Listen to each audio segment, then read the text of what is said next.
never made before. So I can see Banana Island, Ikeja. I can see Julius from Lagos. I can see, yeah, Happy New Year. Mark Udoko from Abuja. How are you? How's your wife?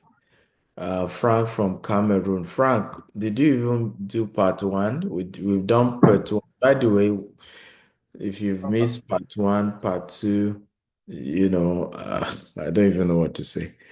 So if admin can do me a favor, drop the link for part one and part two, the YouTube link, so that those who miss part one, part two can go watch the YouTube link. But hey, we've gone far. There's so much assignment we've given, and so much stuff that we've had to do. So it's gonna be a great year. I'm super excited, and I've never been this excited about a year before, right? Because I know this year, ah, is the one word I can use is called beast mode. Okay, people think I'm aggressive, but they will see another dimension this year. So it's going to be a great year. And I believe God for you that you will grow more than 10 times this year. Can I get an amen for that? You will grow more than 10 times.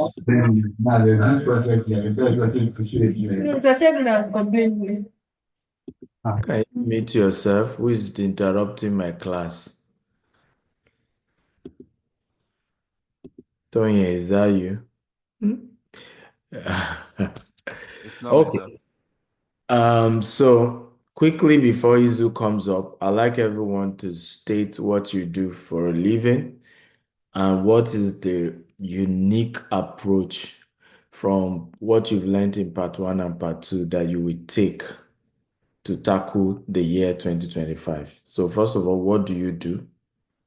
If you're a businessman, what product and services do you sell?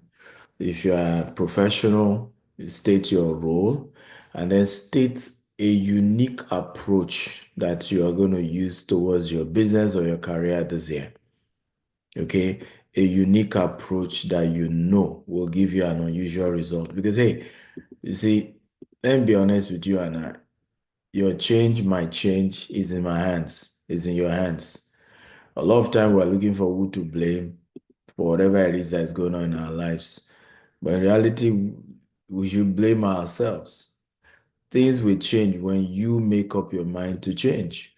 Everything around you and your life is going to change as soon as you make up your mind to change. The day you choose to be more organized is the day, because you don't grow big to manage well, you manage well to grow big, right? So the day you choose to start managing yourself better is the day you grow big. Again, you don't grow big to manage well, you manage well to grow big.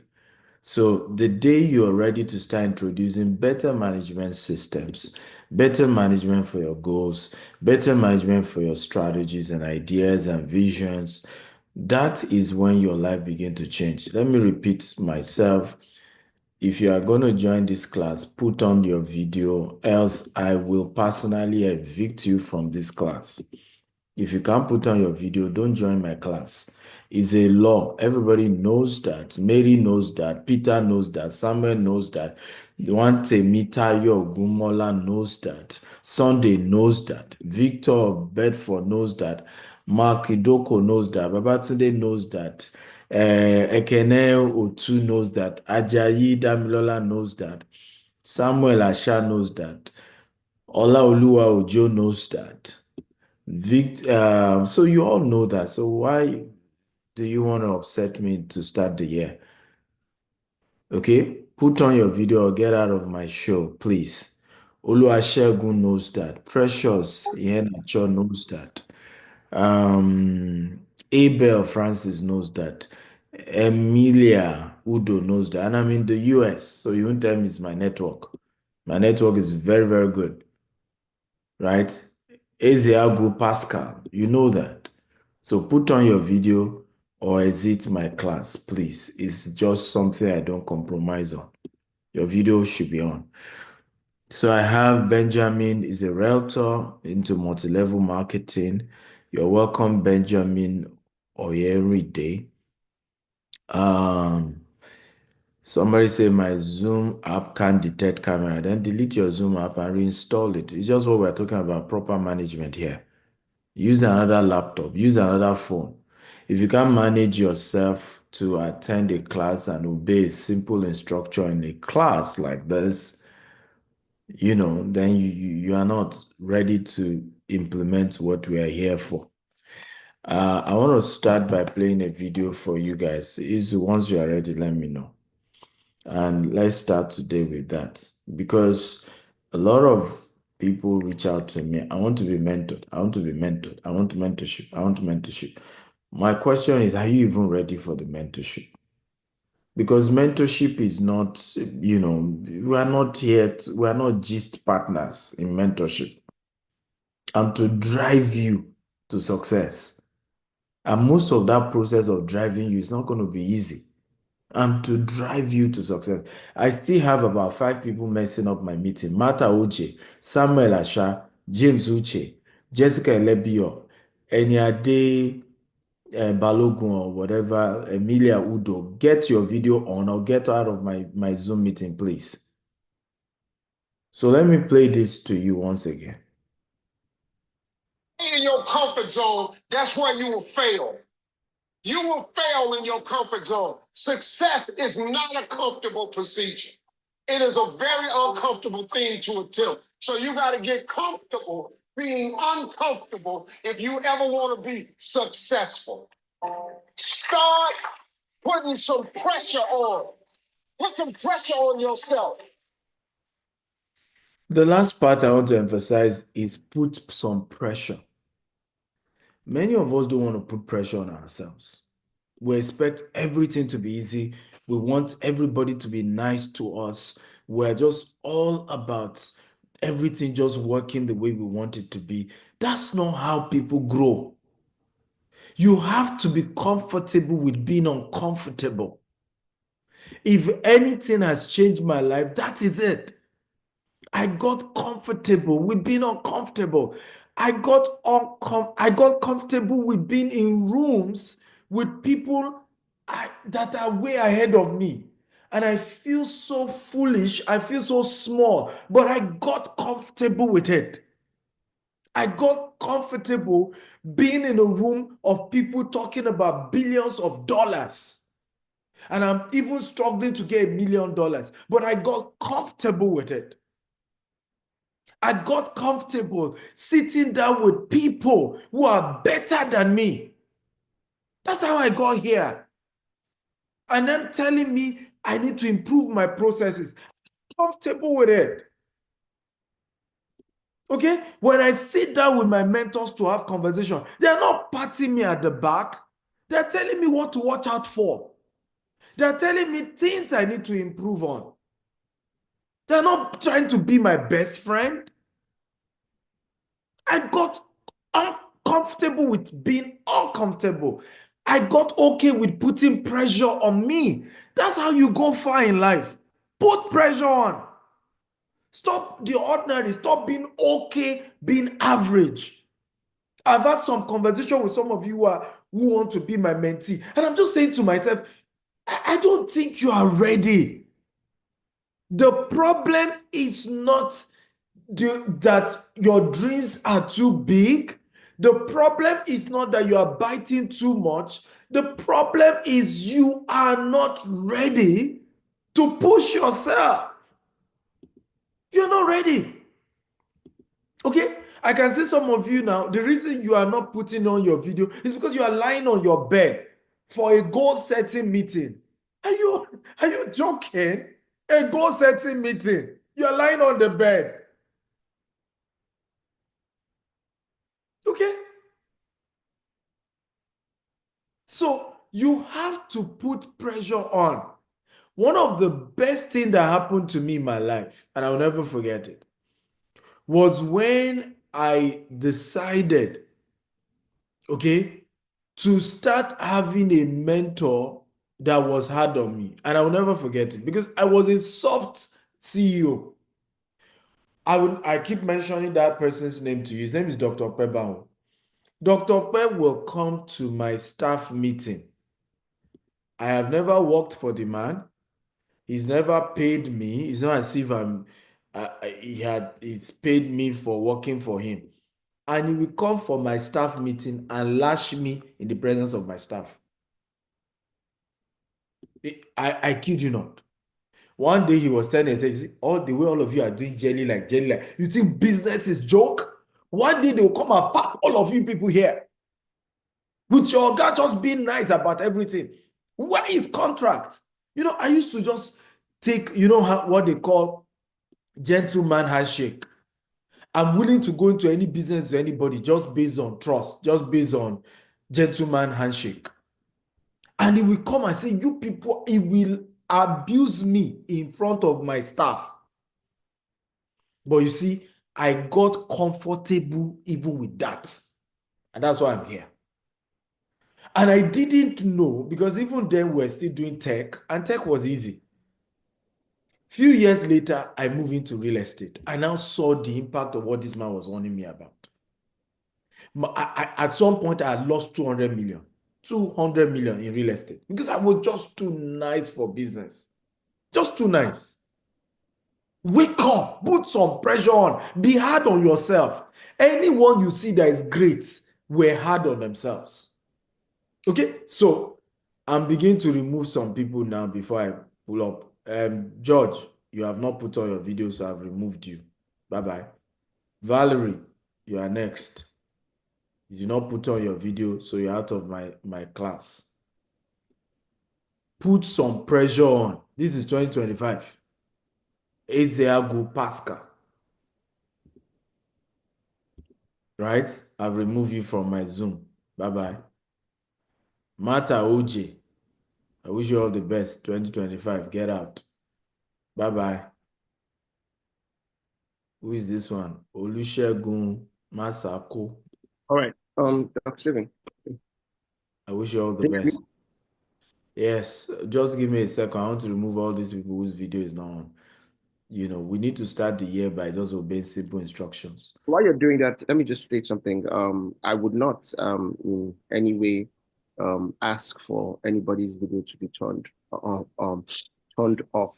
And the reason for that is it's your platform and you should respect those rules.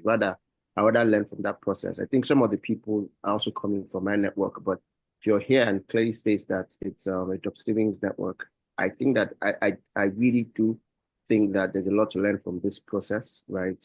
Especially when you said you can't be lying down setting goals, right? But I just wanted to explain why some people's videos are off. But I think everyone's videos off has to turn on their video for the fact that that's the rule of the platform that you're on. And I think I'll take that further ahead into my own community. Say, look, you're not going to come into a session and not turn on our videos. I think that's really important. But I just went to funny enough, Israel, I learned this from Harvard. I didn't even have this rule until I attended Harvard. I practically had to repeat, I think, a class because of that. They are not going to give you a certificate if your video is not on during the classes. Ms. Akintayo, my wife is here. I'm removing her. Her video is not on. So bye-bye. So it's not my rules are to everybody, including my wife. Who else is here? So there are certain, and I agree with you, there are certain things it may not even be your thing, but when you see others do it, I think it makes sense. Because for me, when I joined Harvard, I realized it was true because most of those times, me too, I wasn't really concentrating in those classes, right? And so there are rules to say you are not getting certificate if your video is not on. I realized it was a good culture, and since that time, I pick it up in my community as well to say your video must be on. Because let's be honest, there's a lot of effort that goes into choosing to invest and train people. The biggest asset, as far as I'm concerned, is intellectual investment in people. It's the biggest. I mean, if anybody wants to cheat you, they will give you money, right? But if they are sharing their secrets with you, the least you want to do is to be disciplined enough, respect their rules, respect the lecturer, okay, and sit up properly and join the class and learn, because the beginning of all these goal setting dreams that we have, all of us that we're setting, is just to be properly disciplined. You and I know, Izu, that we can't say we're setting goal for 2025 and we're not disciplined. Many people now, all this excitement about changing 2025 by February is gone, right? And the reason is because of indiscipline, right? We oftentimes are not being disciplined enough to maintain what we need to do to be where we need to be. And we have to learn to sit up and respect that some of us have come this far because of discipline. And we'll go further by picking those same principle of being a disciplined set of people, okay? Who wants to be our class prefect? Because I can't continue to do this chasing and removing those who are not putting on their videos, because more people will keep breaking my rules, but I know I will keep removing. Right? Who wants to be our class prefect? I told you it's going to be a bit longer today, but we're serious minded today. I'm a bit tougher today, yeah. But we've entered the new year, so no more babysitting. Okay, so who wants to be our class prefect? You can volunteer, just type me, anyone. And I need more of you to volunteer this year. I've said it. So Olawale Aremu, can you make Olawale Aremu a co-host so that you have capacity to remove anybody whose video is off, right? Send them a message, and if they don't put on their video in 60 seconds, just remove them. Olawale, you have the power as you are now as powerful as I am. Okay, I've turned you to my own Joseph, right? Only in name am I above you. You are now the prime minister of this class. Thank you. And I hope you do justice, and not play sentiment. You saw me removing my wife. I removed that from this Zoom meeting, okay, because her video wasn't on. And that's how strict I am. Ask them in the office. There's no Izu know what I'm talking about. Izu, on the other hand, Izu is still a nice guy. He's learning, you know. I So like the twist. I like the twist of this class. And this is how I really want the class to be more interactive than educational, right? On a lighter note, Dr. Stephen, hope you don't sleep in the couch for chasing your wife out of the class. that's why I said you are still in that early honeymoon. There's a season where in marriage, both of you are still doing that. Yeah. But there's another season, I think it's after 10 years.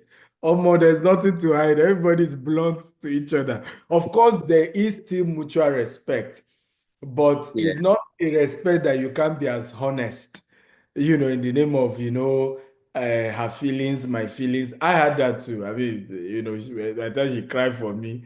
But over time, she took develop tough. Everybody's all right. Exactly. She developed tough skin and she don't send me to, and she could take it. And it helped her as well. Because a lot of us, part of what we're saying, put some pressure on, is that you need to be comfortable entering rooms where they are mocking you, shaking hands with people they've said some damning things about you just last month and they told you about it. And you say, enter that room and still do that business, right? Because it's all this softness, I call it anti-fragility, that is making many of us not to be fit for the world. And the world is ruthless. The world is ruthless. But go ahead, Izu. It's your turn. Malcolm Gladwell, in his book calls it desirable difficulty, right? Desirable difficulty is a theory that for you to be successful, you have to, if there's no difficulty around you, maybe everything works for you, there's God's grace, your family left you with trust fund, that if you must be more successful, you must now impose difficulty. Naturally, the world is a difficult place, but maybe some people have cushions that reduce that. I mean, if you grow Yeah. up in certain areas, so the difficulty is theory that if you want to be successful and there's no difficulty, because difficulty is a major part of the journey. The obstacle is the way. What you call obstacle is the way, right? But if for any reason you're one of the 1% of the world that don't have difficulties, right? Everything works for you, right? You infuse that difficulty. There's a quote that says, hard times create strong men. Strong men create good times create weak men, and weak men create hard times. I'll say that again, right? Hard times create strong men, right? Strong men create good times create weak men, and weak men create hard times. And that cycle repeats. I don't know what level anybody is here. We're all on different levels. Some people are in their hard time level, some people are in their strong men level. Your strong men level is the part where hard times, somebody has done the hard work for you, right? You're tough now because you've gone through your hard times, right? But if you stop being tough, you go to from your strong man to being a weak man, which is a product of good times. I was still telling somebody there's a reason why Nigeria, the richest people in the 80s, their kids are not running Nigeria. I mean, I wonder where setting, I don't want to mention names, but I mean, Dangote wasn't the first Nigerian to be the richest man in Africa, right? There were times, Odumeko Ojukwu, his father, by the time he fought for the Biafran War, was about the third richest person in the whole of Africa. When Queen Elizabeth was coming to start Nigeria, what you call independence, right? He was his Rolls Royce, because Queen was supposed to bring his Rolls Royce to Nigeria, right? No, Rolls Royce is the official car it's a British car, right? Rolls Royce was supposed to come, and he said, no, don't worry, don't ship your Rolls Royce to Nigeria. I have a Rolls Royce. That's how successful Nigerians have always been. This was before independence. But then, I mean, I don't know where the grandchildren are now. I'm not saying they're not doing well, but they're probably definitely not doing better than their grandfather or even their father is. So I agree, the theory of desirable difficulty is something you have to intentionally do, right? If it means to park your car and take a long walk, even though there's no need to take a long walk, but you have to desire that difficulty, right? It's important. You know, the cobra snake, why it's called the rattlesnake, why it's called a rattlesnake is, the rattlesnake is actually by its temperament calm. But for the rattlesnake to hit you, the rattlesnake rattles itself, bites itself with a venom that gets him angry to bite other people. So you have to be very angry with yourself. I just want to state that. And I've learned something just having these commissions, right? That people can actually adjust, right? If you have two options, what's most important to you, to not turn on your video or to learn a new skill that can move your business forward. And it's your choice, right? Whatever choice you take, that's fine. If you say, look, this is not as important as it is to me than turning my video, then you move and then everybody's fine as well. At the end of the day, choices make men, right? Decisions make men. And I just wanted to state that, right? Right. So we can now move on to the class. So welcome to people here. I'll try to make this very interactive as possible. I have a slide to share with us, right? I sort of named my own part of the class as goals and growth by design. So just give me a second. By growth and goals by design, right? And what does that mean? I'll start off by giving us a basic understanding of what's really going on in the world. This now the noise is yeah, growth, goals and growth by design, right? Can you guys see my slide? Please confirm you can see my slide. Can anybody see my slide? Yes, sir, we can see your slide, sir. That's fine. That's fine. So let me do a quick intro of who I am. My name is Izu. I'm a business and management consultant, over a decade deep, right? Teaching strategy, teaching structure, teaching. While I'm not a core economist, I've gone to business school 3 times, and that's a safe way to say I have 3 master's degrees. I'm currently doing my PhD. My first degree is mathematical, and econometrics is part of mathematics, right? I've been on platforms over the years. I've been a columnist on Business Day. I've been a regular host, regular guest on Arise News and a lot of other international and local platforms. So I'm an analyst, but that's not how I want you to see me today. I want to see me as a business consultant who also runs a business, right? Sorry, please, you might just give me just a second. I need to tell my nanny to take the kids upstairs. Just check.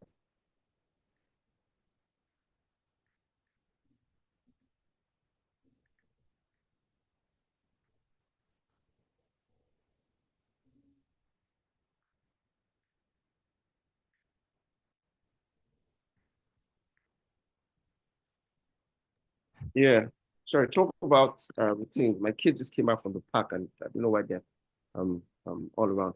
Okay, so intro once again, Izu, management consultant. See me as that, see me as a consultant. My core is in corporate restructuring. And no matter what we talk about goals are just plans, nothing more, nothing less. The highest the goal can be is a plan with a strategy. But strategy will not work themselves. What works itself, what works your strategy is your structure. That's why they say that strategy and structure are like the chicken and the egg. We don't know which one should come first, literally, or we don't know which one came first. It's a catch-22 situation. Strategy drives structure, and structure drives strategy. So no matter how much you have strategy today, and I'll give you a lot of nuggets, a lot of tips, a lot of hacks, and I'll inspire you and give you equipment to drop a plan for this year. But remember that that plan is just 50%. The rest 50% is structure. And part of structure is what Dr. Stephen has even hinted in the class, which is your attitude to life, your motivations, your character, like discipline, right? And more importantly, your management structure, which is, do you have a team? How good is your team? And I think I said this last time, and I said, imagine you're a football coach and you're in the second half of a match, and that match is the World Cup final. You're the coach, and you're in second half, and the match is still going on, and it's goalless, and you have only one choice in substitution, and that choice is to get your best guy in the bench to the field, first option, or get the wrongest guy on your team who is making errors all through first half out of the match. So you have two options: either get the wrong person off or get the right person on. Or Scragger, let me switch it. The first option is to get the right person, the best player in, or to get the worst player out. What would you choose? I want to see your chat on there. I want to see your answer in the chat section. You have only one option. What would you choose? And that gives us an idea of what we need to do differently this year, right? And it's important to look at it that way. Please, for the person who is the course rep, you do have the right to remove people, but you can just chat them to tell them to turn on their video. And if you don't turn on their video, you can remove them. Yeah, somebody said worst player out. I believe there's an expo because you were in the last class, so you already know the answer, right? So most times we try to get the right people in without getting the wrong player out. So one of the best ways to start your team is to purge out, or your structure is to purge out all the wrong people in your life. In the case of business, in your team, in your business team, right? There's someone that is the one that is the reason why you haven't gotten to where you need to get to. And I always say that life and business is like that football team, right? You're as good as your weakest link. And I need to just state that, right? It's extremely important to understand that. Now, having said that out of the way, let's deep dive into goals for 2025. We can't talk about goals for 2025 intricately without understanding what's happening in our environment, because this thing called success like an egg. It can either break from outside in or it can break from inside out. Now, when a chicken lays an egg, pay attention to this analogy, and I'm going to use a lot of analogies. The destiny of an egg is to break. Think about it. The destiny of an egg is to break. If that egg breaks outside in, when the chicken lays the egg, whatever is in that egg will never see life. I remember when we were kids, I used to have, like, in primary school then, we used to catch pigeons. I had a cage in my house where I keep pigeons, and body behavior. And one of the things I learned was, once a pigeon lays an egg, they tell us not to touch the egg. Because sometimes when you touch the egg, you annul the life in the egg. It's almost the same thing when you plant a seed, and every morning when you wake up, you go and be checking whether the seed is growing. You open the soil to bring out the seed so that it's growing and put it back. Okay? Once you open that seed and put it back, chances of that seed growing again is very minimal. So the egg's destiny is to break, but it depends on where it's breaking from. Is it breaking from outside in, or is it breaking from inside out? Now, if it breaks from outside in, life will not happen. If it breaks from inside out, where the chick inside hits the egg and it breaks, life comes.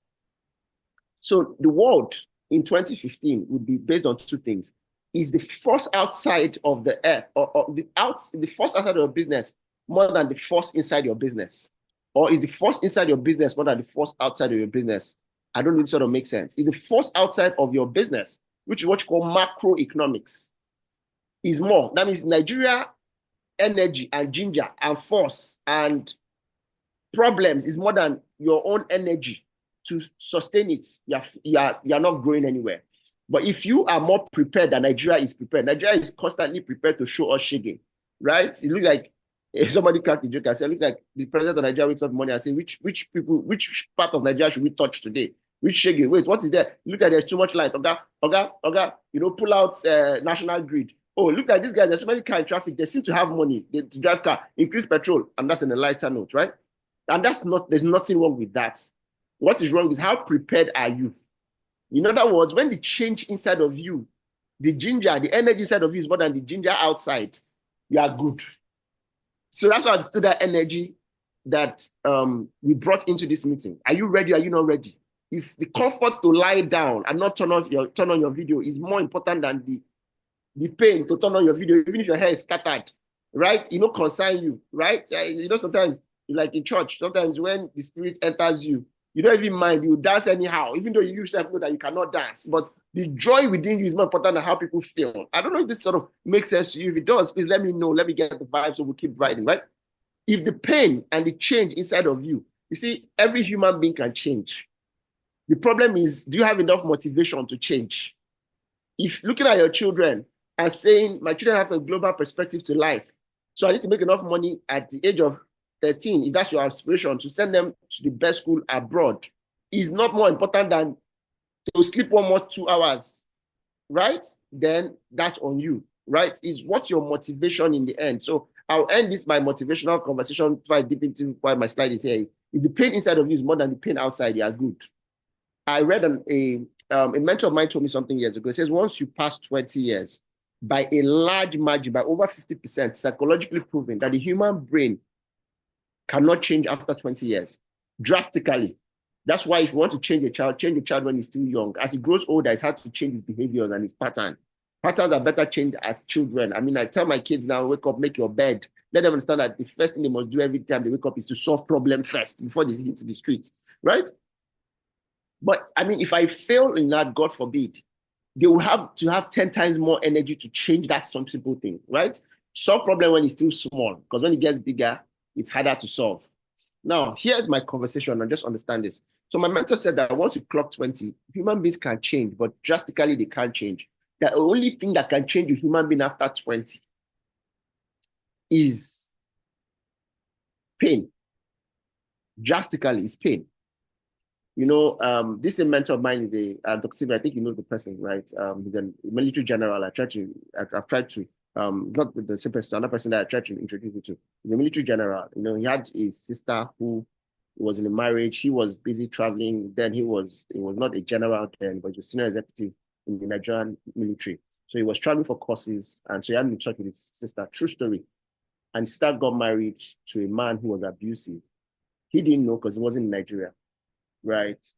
And he beats the man who beats the sister. He would not know. Other people knew. They said, don't tell him, because if you tell him, you know, he's a madman, he's in the military, he scattered the marriage, he will beat the man too, you know. So he didn't know. So sometimes we come, you see the girls swollen eyes, the girl will say something happened, you know. To cut the long story short, that was fine. At the end of the day, so when he got out of hand, right, and he found out, you know, he was upset. He got the guy open Mesa to go and carry the guy. He just wanted to know who the guy was. And he realized that this guy has had a reputation over the years from university of dating girls that he used to beat. So that's what you call deep-rooted routine, right? So his sister is just another victim. The guy laughed. And that's why he told me the story that people can't change drastically, but they can change based on the degree of pain. He said that he went to the guy's office and pulled the guy out. You know, when like 4 military van enter your office, your boss will run and carry the guy and told the guy on his own. And this was years ago. This, I think, was military era, where there was ultimate power in military, where the military is beating you. Nobody, police cannot put him out. He said, told the guy to start rolling in the gutter before they start beating. That the guy on his own with suit was rolling in the gutter, right? He said when he finished with the guy and he carried the guy, that was the last thing the guy ever touched the sister. Now, this is a bad example, brutality by brutality, right? Fire an eye for an eye. But that's, you just try to point a point. I said, look, human beings can change by drastic. If what you love is powerful enough, right, you will change. Or if the pain inflicted, right? That's why sometimes you see men who say they can't change, then they go through crisis, real life crisis. They change, right? All of us are acting like this is how we are in our family. I saw someone that smokes heavy there and he said, my father smoked, my grandfather smoked. I said, okay, no problem. The day this guy was diagnosed, right, of kidney problem. You know, kidney failure has 2 levels, right? I think it's called, I can't remember. There are 2 levels. One is treatable, the other is not treatable, right? One is acute, the other one is something else. I can't remember. Acute kidney failure and something else, right? Well, the guy stopped smoking by himself. Yeah, acute and chronic. Yes, thank you. Acute and chronic. The guy stopped smoking by himself. Now, I've had this question, and let's get back to it. When the change outside is more than the change inside, you are in trouble. When the change inside is more than the change outside, you're fine. Where am I driving with this? Right? Let us explain the change outside. That change outside is called macroeconomics. So in the next 2 minutes, I'll be a bit technical. Welcome to a class on Economics 101. Like I said, sorry, my first degree is mathematics. I have 3 masters, so I'll make this very simple to us. Economics is broken down into 2. First of all, understand economics. Economics is broken down into microeconomics and macroeconomics. Macroeconomics is the economics of a nation. Under macroeconomics, you're looking at economics of the world and economy of the nation. That's why you hear things like GDP, GMP, inflation, exchange rates, interest rates, unemployment. You see those terms are all macroeconomics terms. They have nothing to do with you. For example, the unemployment rate in Nigeria, they tell you is 90%, and it's not 90%, by the way, right? You can't do anything about it. So macroeconomics is that part you can't change. They say GDP, the exchange rate in Nigeria today, I think is 1.6 or so, 1.6 to $1. You can't do anything about it. You can only make noise. You have no power to change it. So macroeconomics, I think you have no power over. What do? I'll come back to that. You ride the tide. When you can't change the tide, act suffers. They learn to ride with the tide and they journey with the tide and they get to their destination. They even do stunts. They didn't change the wave, just knew how to go with the wave. So when you talk about macroeconomics, you're talking about economics of governments, of the world. Microeconomics is the one that concerns you, like demand and supply. You can change the demand of the people that buy from you. You can change the supply, right? If you're not making sales last year, you can increase your sales based on strategy and structure, and that's why you're here. Hope that makes sense to us, right? All right, so let's look at the macroeconomics of the world, what the world is right now. The growth projection of the world in the last 3 years, let's explore it. Right? Global economy, advanced economy, and emerging economy. So let me take us through IMF 101. IMF, World Bank describe the world and countries in 4 different categories. So there is a category called developed nations. Developed nations are those things you see when they say G7 countries, G8 countries, that's the Americas of this world, the Britons of this world, the Chinas of this world. That's the first category, right? Developed nations. Then you have the developing nations. Developing nations have 2 subcategories, which is what you call emerging markets. And so there's developed markets, there's developing markets, which is now categorized into emerging markets and frontier markets. Emerging markets are like a lot of the Brazils of this world. Nigeria used to actually be an emerging market, but you see, what Buhari cannot destroy does not exist. Nigeria fell from emerging markets under Buhari to frontier markets, the lower level markets in categorization. And then you have what you call the underdeveloped nations, usually what you call HPICs, highly poor and indebted countries. Those countries where the inflation rate is so big that $1 is in some countries 100,000 of their currency. I went to Sierra Leone last year, Dr. Stephen. 1 naira, so I said naira is bad, naira is bad, naira is bad, naira is bad. Bro, I ate food in a roadside because it's a coastal country, right? Everywhere is by the water. So in my office, I was in Radisson, the Radisson Blue in Sierra Leone, right? So I walk out from Radisson Blue, go to the beach, I'd stop by there and I'd have food. Like I want to taste the local food. Obviously, me and you have traveled a lot. We've been to different countries together, right? I think we've been to Maldives, we've been to Dubai, we've been to last year we went to Ghana, I went to Cameroon. So I'm the guy that always escape and go and find out how the city is, right? So I go to local joints. So I ate their pepper soup, right? And then these guys gave me their bill, and their bill was it 400,000 leon. Bro, how do you eat for 400,000 of a currency? Like that, like you eating food pepper soup. I tell you, your money is 400,000 naira, even if it's Eco Hotel Prime. But that's how bad HPICs are. That's an underdeveloped country where the currency, and Nigeria currency is bad. Bro, if I change my money in Sierra Leone, I'm a big boy. Right? So I'm sure we get my point, right? So understand what's going on. So where's the world now? I'll look at it from 3 perspectives. So I need to give you this baseline to understand it. So look at the global economy. You see what's going on?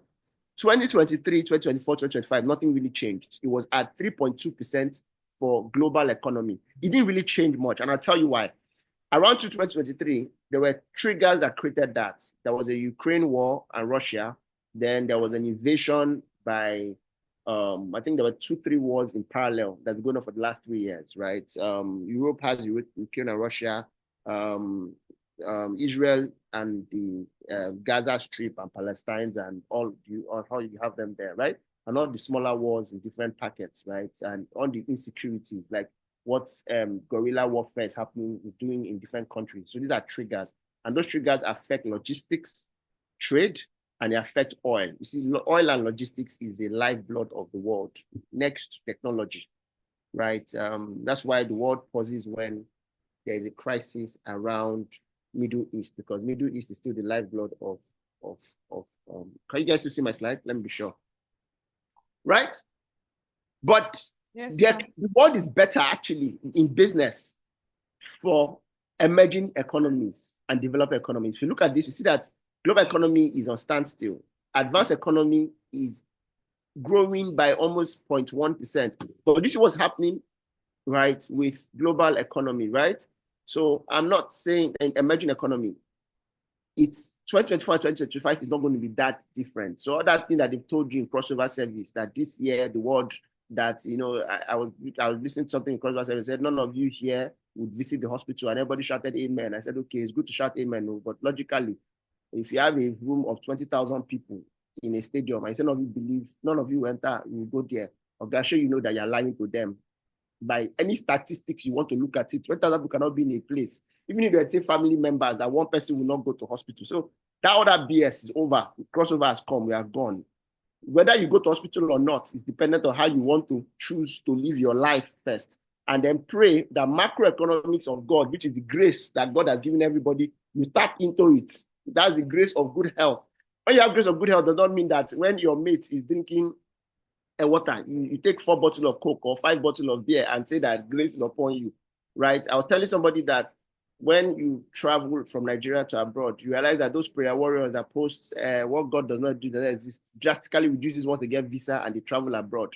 Because some of the things you're praying for in Nigeria is economics. I mean, my nanny lost her roommate when she goes home on weekends. And I was looking at what happened this is 2 days ago, and the car had an accident and it caught fire and burnt. I saw the video was gory. They can't recognize anybody in that video. And I was telling my wife, and I said, look, by the way cars are designed, if a car has an accident, it cannot go up in flame like it is a airline. That fundamentally, that car is not okay. Forget the accident or the driver. That there's a wire problem that sparked something. You see, it's something we are praying for in Nigeria, is human nature. When you buy a brand new car, mathematically, you have lesser chances of dying in a car crash because the sensors work. I drive a modern American car where if I overspeed, I notice that the sensor has reduced certain things, right? The airbag is on all of a sudden, just in case you don't have sense, right? It's called Pokayoka, right? If I'm parking and I'm reversing, it shows me signs. I notice how the speed drastically starts to drop because there's a Volkswagen car that explains this so much that when you're driving and there's a problem, it starts to set up an alarm and trafficator. So here's my point here is, by macroeconomics, right? The future is in your hand. Leave all the story that they've been telling us. And that future is how prepared are you? Now, let's move on to how you can prepare for it. First of all, government has given you an idea of where they'll be spending money next year, right? Government in economics is broken into 2 policies that drive government: fiscal policy and monetary policy. Fiscal policy is the policy of government spending and taxation. FIRS, customs, presidency, those are all fiscal policy. Monetary policy is policy of exchange rate and money supply. That's the CBN. CBN has given an idea. By monetary policy, sorry to say, guys, dollar is not coming down next year. Deal with it. Let nobody tell you that the reason why dollar has not gone high than this is prayer. Somebody said that last year, right? Dollar by demand and supply and balance of trade is not coming down.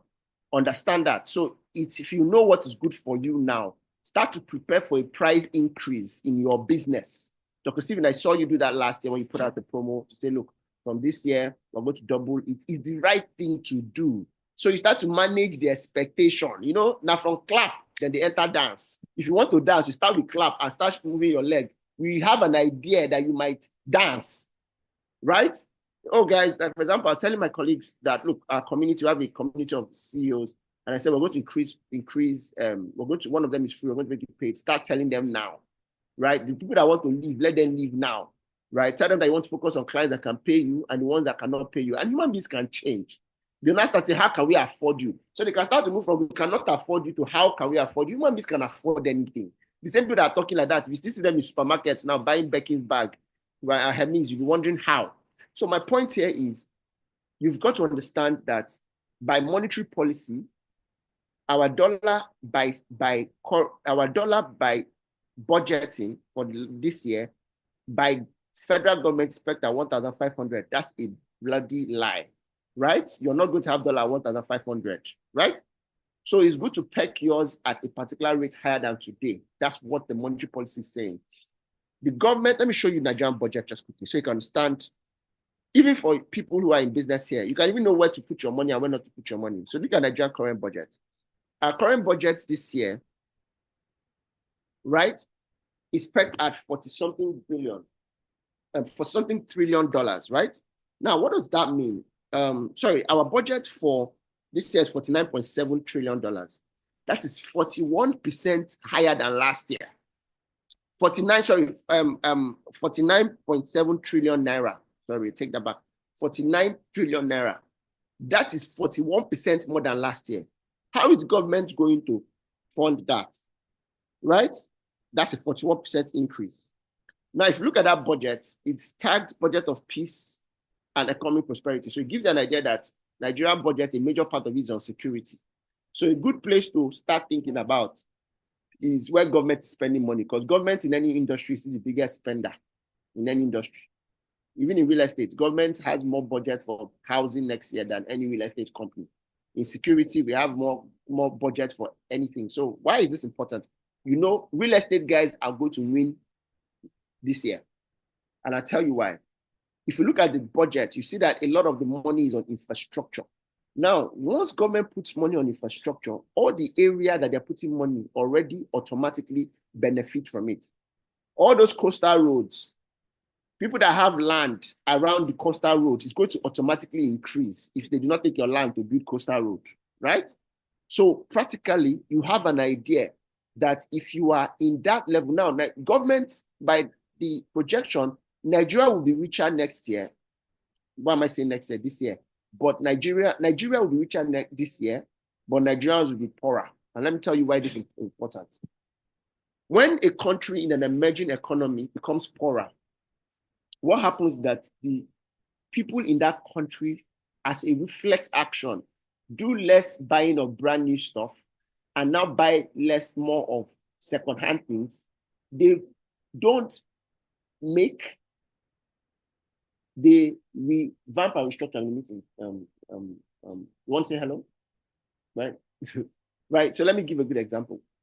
Why Nigerians will stop buying brand new cars a lot? The guys in Ladipo that upgrade car, you know, in Nigeria now, you can buy 2015 Prado. I take it to Ladipo, they make it 2025 for you. Those guys are going to make more money.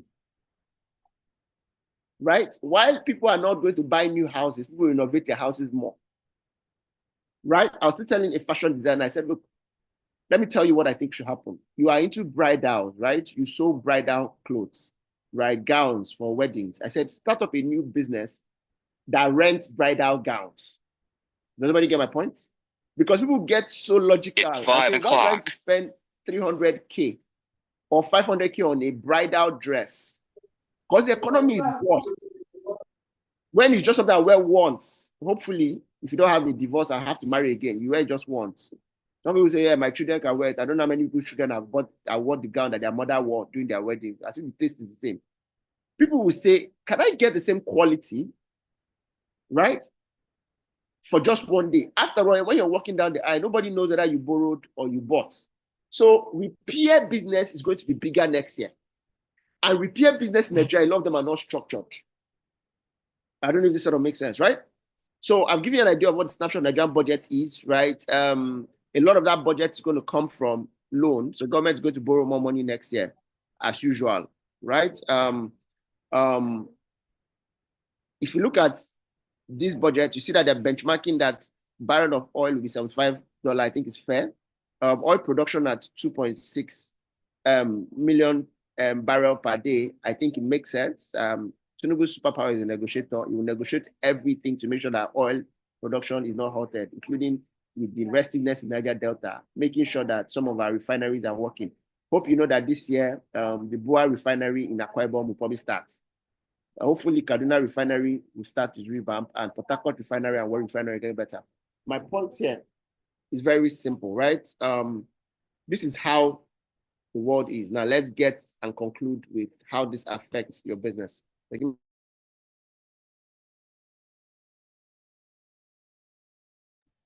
Right. So now let's look at how you can change your world. There are three things I want us to concentrate on getting better this year. One is management structure and planning your goal for this year.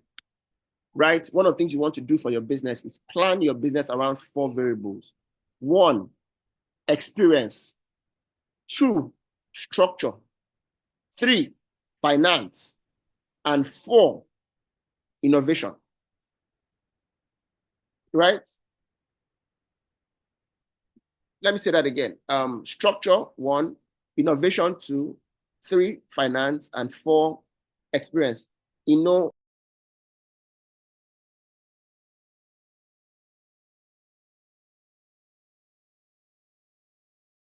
Yeah. So let's start with finance. Goal setting for your finance. One of the things you want to do next year for your finance is, why do I keep saying next year as if we're not in 2025? One of the things you want to do this year is set a goal around your finance and make it numerical. Good old SMART goals, specific, measurable, attainable, realistic, time bound, says that you make your goal specific. In your balance sheet, what did you end the year with?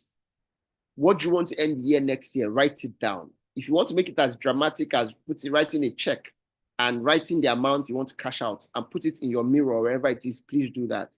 Assume that you should not do anything less than 10x what you did last year. For example, if your last year revenue in total was, let me say, 1.5 billion naira, say, can I make 15 billion this year? Just write it down. First of all, nobody has gone to jail for dreaming big. I realized of recent that the energy it takes to chase 1 million is not lesser than the energy it takes to chase 10 million. Dr. Steven, I'm sure you know this more than anybody else here. The guys that make 100 million are not exactly working more harder than the guys that make 1 million. They're just working more smarter and more strategic. So set your goal around your finance, right?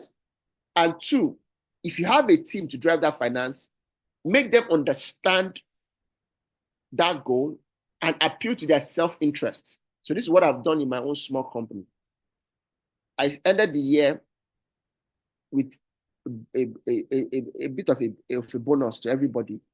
And I told them that every money that comes into the business, the guys who that money came from will get between 2.5 to 5% of that money. Meaning that if you get a deal and it's 100 million, right? The guy who brought that deal will get 2.5 million. Now, for a guy who is paid 200K a month, he sees how he can make 2.5 million, even though he's paid 100K a month. It motivates him. I don't know if this sort of makes sense, right? So make your revenue and your goal targets not just about you, but about the people and how their self-interest is also satisfied, right? So I rather suggest that because the economy is bad, if you need to renegotiate salary with your guys and make the salary, well, you can't make the salary lower, that'd be wickedness. But see, I can't increase your salary, but I can introduce a commission, meaning that I'm not under pressure to give you more money if you don't make more money for me. All that I'm paying you fat salary, what do you do here? Is story. Nobody has changed their life by saying, what do I pay you for? And that's something CEOs say all the time, right? Let them know. I mean, I was still telling one of my colleagues, my project management guys, right? Dr. Stephen, we've been in meetings where Gigi is trying to defend our consulting fee with you. And by the way, I've been Dr. Stephen consultant for over 10 years, structure management. And if you think about how Gigi is putting his mouth in that gist, you can tell his self-interest, right? When you pay us that, our stipend, right? He will get a stipend of that stipend. I don't know if that makes sense, right?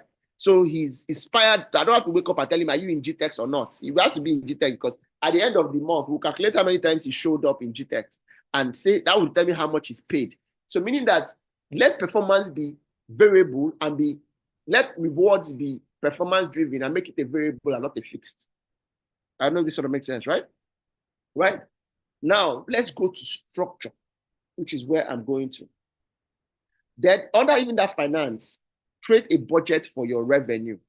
What percentage of the money you make every month should go into sponsored ad? Write it down as a ground rule, or into marketing as a ground rule, or into PR, depending on the business that you do. Me, I'm in the business where sometimes we get contracts where we need to say thank you to people inside there. Whether you call it ethical bribe or not, that's your business. But if the Bible says that the man gift maketh way for him, who am I to not give people gifts? If the Bible have advised us that if you want more way, you give gifts. So I know that, look, if a client gives me 20 million, I have to find somebody in HR to buy a nice gift for, to say thank you, right? Right? That is in your budget. That guy, when you say thank you, will call you to say, by the way, I have a friend that works in this also company that needs consulting or need restructuring. I'll give you his number. Go there and trust me, I'll go in there and give you free service for you to get me in. I hope I've made sense with this. Now, if you're here, I'll give you a template. I will just do a quick, I'll give you a template of how these things work, right? So this is a slide I'm sharing with you guys now. Just look at it. I'm going to just show you, say hello and say I'm in the meeting. So bye. Yeah. Right? You see this, right? I'm going to stop sharing it. I have like 5 of these different things. Now, if you want to get the template of planning for yourself and planning for your organization, there are 2 different templates. Goal setting for individual and goal setting for a company. There are 2 different templates. I'll give you the framework. It's a PDF document I'll share with you. Just drop your email and your phone number on the chat session. My colleague will send it to you. I've spent the last 5 years developing the templates, Wheel of Life for human beings and self, and for corporates. It's based on those 4 things I talked about: planning for innovation, planning for finance, planning for structure, and planning for experience. Right? Drop a phone number and email. I would get my colleagues to send them to you. I don't need your name. I just need your phone number and email, right? And my colleague will send it to you guys, right? It's template I've always used over the years, right? For example, if I want to plan my personal self for 2025, and I've done that, I'll share with you in spirit of accountability. My life is broken down in 7 parts. That's self-planning. There's another one for corporate. Self-planning is 7 parts. My plan for my family, right? Like, for example, I told you now my kids are coming from the park. If you come to my house at 4 to 6 every single day, as long as I'm alive and my kids are my kids, they'll go out to play between 4 to 6 at the park, right? If I'm not doing this meeting, and I'm at home, I'll join them and play, right? If I'm not around, they understand, right? That's family planning. Oh, we'll go to church on Sunday. That's even knew the part of my life when I wasn't going to church for years, right? That is a goal for me, yeah. So when you plan a goal specifically by the different areas of your life, you can chase it and hold yourself accountable. So family, okay, I'll call my mom once every 2 weeks, once every 2 days. I'll call my dad at least almost every day.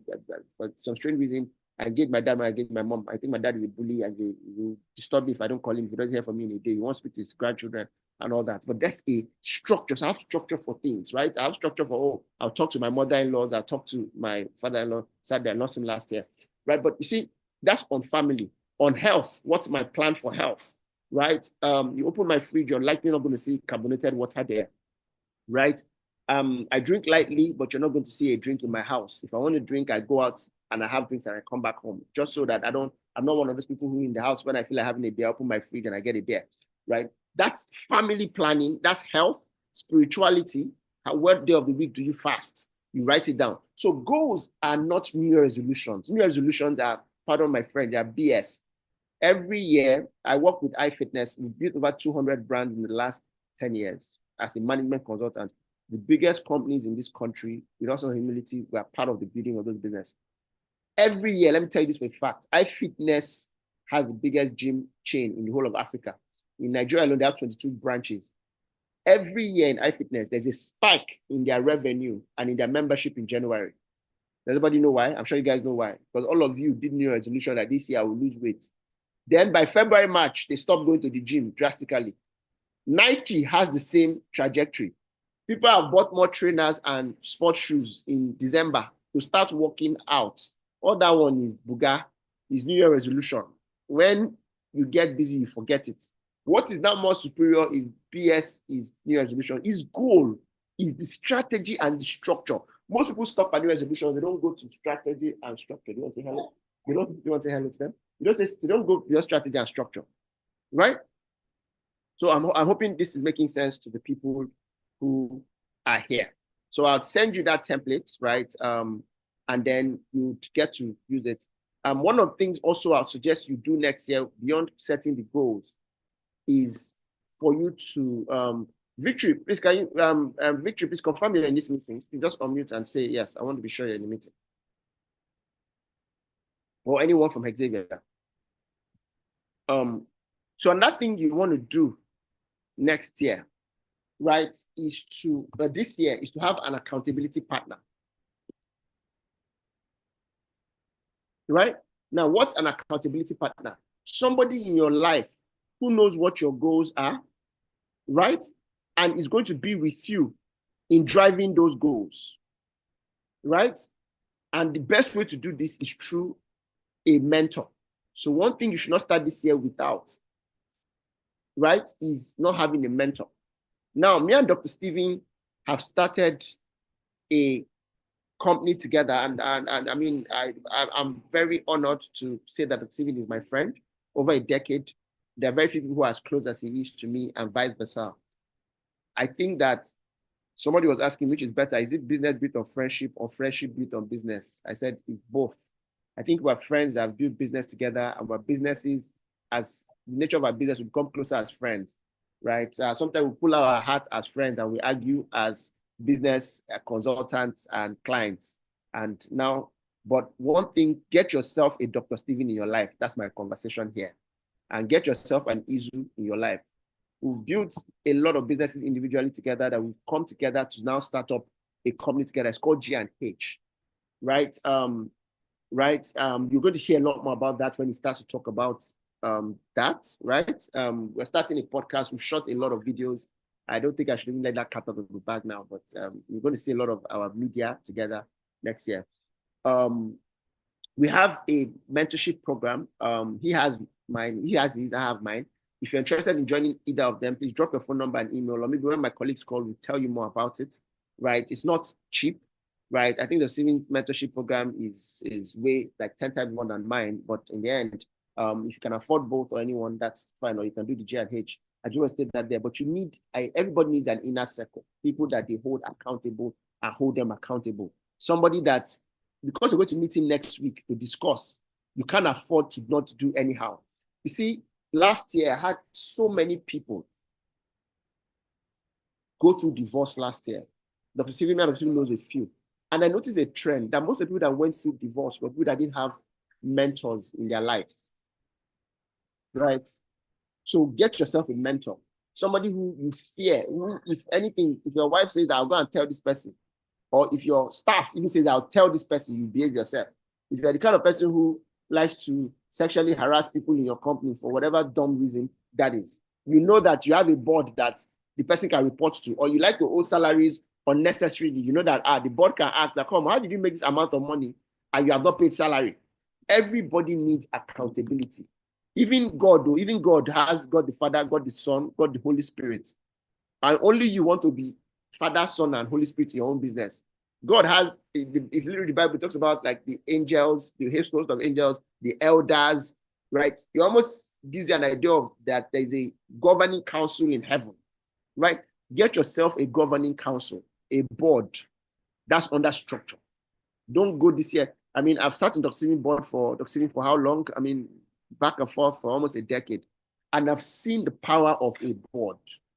You know, last time, part 2, Dr. I don't remember when we talked about this, and we talked about somebody came and said, secret cult, one thing that he wants to grow, but people say you must join something. I said, why would they not tell you must join something when they know you're standing alone, right? There are people you can't even go and meet and say you must join something. Can't you not see that they're already in something, right? You know, if you're not, if they, you say everybody sees something, either you see something or they use something on you. You're either in the secret court or in the secret place. That thing is about community, right? I remember one time I was living in a particular place, the landlord was nasty, right? The landlord would ginger everybody in the compound and would not ginger me. This was in my youthful days, right? He would not ginger me. And people always wonder why. And they were older people. I said, why can the man not be afraid? Has he not seen me, even though I was in my 20s, has he not seen military generals come to my house to come and look for me, right? With OP Mesa van. Has he not seen it? As himself, that he has seen my father is a white garment church person. He has seen my father in white garment robe come to my house. So in case you want to use spirituality, at least you know that I'm not standing alone. At least, no matter, even if I don't believe, your father would at least say, for this one of my son, we'll pray for it. And that's not saying that I cannot pray on my own. In case you want to say that you know people because you have built one small duplex as a landlord, you want to come and be bullying people. Have you not seen San? Have I not introduced you as a landlord? I said, this man is a son, is my client. Have I not introduced him to general? So even if you want to come and lock, I remember the guy sometimes would lock the door and say that nobody should come after 8. Okay, me, I had my own key. By 10 o'clock, I used to open my door. And that's how I'll pay rent and you give me coffee when you're not my father, right? But you see, people will respect you when you look respectable, you know? I always crack a joke that you'll be beaten if you look beatable, right? You like to harass people. If you see Anthony Joshua now, will you go and punch Anthony Joshua? Except they swear for you from the village. That, so I'm sure we get my point, right? So don't stand alone this year. Right? You have mental health. You slap everybody. If you see if you see military man on the road, your mental health gonna slap soldier. So mental health always, everybody's mad, but we all know where our madness stops. So let people, and this is not to tell you to fight anybody, but a board gives you what you call fortress. Right? Get yourself a accountability partner, join a mentorship group, join a community. If anything goes wrong, you can go to that community and they will come together to help you. This is really the heart of all these funny things that people are joining these days that they call cult and blah, blah, blah. Other one is gist. And I'm not saying there's no spiritual part to it. This is part of your goal for next year, for this year. Please, when I say next time, please, someone should knock my head, right? So you guys get it, right? So I've talked about structure is create your community to 3 levels. And let me just quickly share the slide. Dr. Do I have up to 5 more minutes? I probably run up to 5 minutes, right? If we need to do another part of this, but I'd like to respect people's time, right? 5 more minutes. 5 more minutes. Okay, that's absolutely fine. All right, so let me just show you guys something quickly in my slide so you can understand how to build a structure for your business, right? Every company should have 3 levels. You see these levels: corporate, management, and operations. You are supposed to be in level 1 as the CEO. I have assumptions here. My assumption is that everybody here, or most people here, are CEOs or entrepreneurs. That's my assumption, right? Now, if you're there, you're supposed to be level 1. You're not supposed to be in level 2, and you're not supposed to be in level 3. The problem with all of us is that most of us are in level 3 and level 2 and not even in level 1. Treat anybody that brings you level 2 and level 1, especially your team members, as enemy. If you carry operations and bring it to me in Xavier, I can fire you. Because my work is not to be running around. Right? Sometimes people are saying, okay, so I want to attend your inner circle. My inner circle thing, my executive coaching thing is $1,000. Please, how do I make payment? I say, my colleague will reach you. The guy looking like, okay, which one is your colleague will reach me? Because I'm not the guy who collects money. I don't even see a lot in my company as I am now. That's not where I am mentally. So I don't see $1,000. I feel like I've arrived. Meanwhile, the people I'm hanging around with, $1,000 is not even up to their tithe and offering. Right? I don't want to live in that illusion that I'm the Alpha and Omega. I want people to get things done by themselves. Let me get things done through them. So operations, somebody's not coming to work. They call you, your guy, I'm not going to be able to come today. Why are you calling me? Matter of fact, you're not going to come today, and you call me on a Monday morning. I'm telling you, don't come to work again. Not because you're not coming to work, but because you called me to disturb me that you not come to work. What do I look like to you, HR? I don't know if it will look a bit tacky in the beginning. It will look a bit too much in the beginning, but with time, people will understand. People will understand. Even as a systemic consultant, I see people that maybe just like every other business, maybe have complaints. They have the same number, they will chat me up because I'm his consultant. And in my head, I'm like, okay, why are they not chatting him up? They now understand that this guy is not on that place where he wants to be doing damage control on basic minor things. So be on corporate level, have a board, get good managers, don't start this under a GM, right? And then operations, get good foot soldiers. Corporate supplies vision and direction, that's your work. If you were to add one more thing to it, it would be network, high-level networking. Anything after those three things is not your work as a CEO. If it's not giving direction, it's not giving vision, it's not giving high-level network, it is not your work. Supply order is not your work. Order is your GM. Let the GM be the one giving order, giving query, giving penalties, calling meetings, driving what Oga has said as a direction for the year. And operation is output, including sales. Sales is output. Sales is not out is output, right? And 7 things you must take into consideration next year is this year is strategy, structure, system, staff, style, and skill. These 7 things will determine how far you go. The quality of your staff, the quality of your system, the quality of your structure, the quality of your strategy, the quality of your skill, the quality of your style, and quality staff. If you look at this slide, I have not gone 10%, but I need to go now. If you want the slide, or you want to join our executive coaching program, or you want us as consultants, I think next Saturday in Echo Hotel, I'm having my first breakfast session for this year. This is just 1 hour, and see how much value you've got. Imagine spending half a day in Echo Hotel, buffet styled breakfast session, intercontinental buffet. We're going to break down some of the things I'm saying so fast because of the time, and I can't go into detail because it will go above people's head. We're going to spend hours breaking down. I want everybody to come out there with a task of their mind map of what they want to be, what they need to do, and what they need to have for next year. That's a framework, be, do, have. For marketing and strategy, there are 4 things you must do this year. You must first develop new markets. 2, develop new products. 3, diversify. And 4, increase market share. They are not the same thing. Increase market share means the same market. How can you get more customers? That's the first thing. And the strategy for that is using technology to drive more sales. You're going to get telemarketers that will cold call people. It's a game of number, right? You call 10 people, they say no. Call 20, one will say yes. If you know that 1 out of 20 will say yes, what do? You 10x that. I said, we'll call 200 people so that 10 people will say yes. You guys get my math? That's technology right there. Have a software that tracks the calls, that automates the calls. Social media. You cannot be the one engaging on social media. Some people tell me, oh, I sent you a DM, you didn't reply. I said, oh, don't worry, I'll reply. If you know me well enough, you're close to me, you know that I don't have time to do Instagram and Facebook. But I'm always on Instagram and Facebook. Well, that doesn't have to be me. It just has to be Izu on. So somebody else can do that. So I can concentrate on other things. I don't wake up, well, say I want to leave who liked my comment and who did not like my comment. Technology will help you do that this year, right? So if you want that template, I would send it to you. I would suggest that everybody here, I'll meet you next weekend in Echo Hotel. Now, if you're not in Lagos or not Nigeria, that's not a problem, right? That is not in any way a problem, right? You see, this is my own plan for my company, right? If you look at it, you can see how solid it is. I'm still working on it. I'm still building it. You can see on different things, experience, what I want to do next year, in structure, what I want to do this year, what I want to do, right? So I'll probably end here, and then we take a few questions before I set the stage. But at the end of the day, have a theme, be intentional, right? Be intentional. Every year I have a theme, central word, and I build all my resolutions, all my goals, all my plan, all my strategy around that theme, right? What is your theme for this year?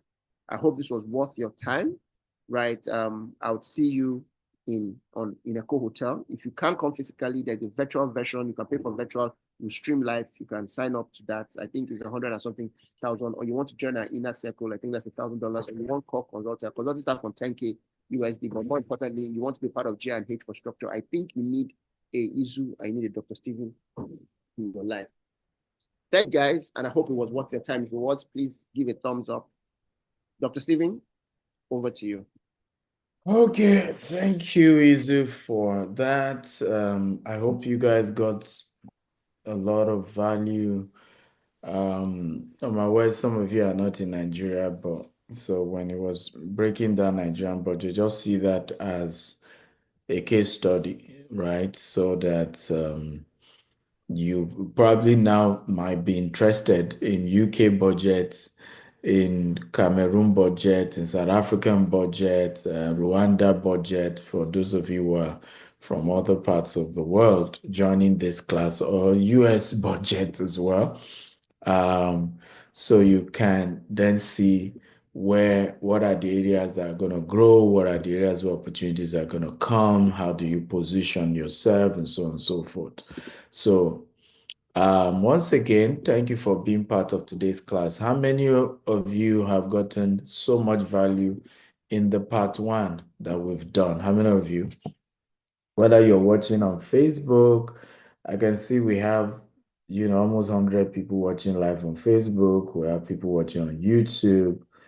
We have people watching on Twitter. Twitter is a huge number, is also watching on Twitter.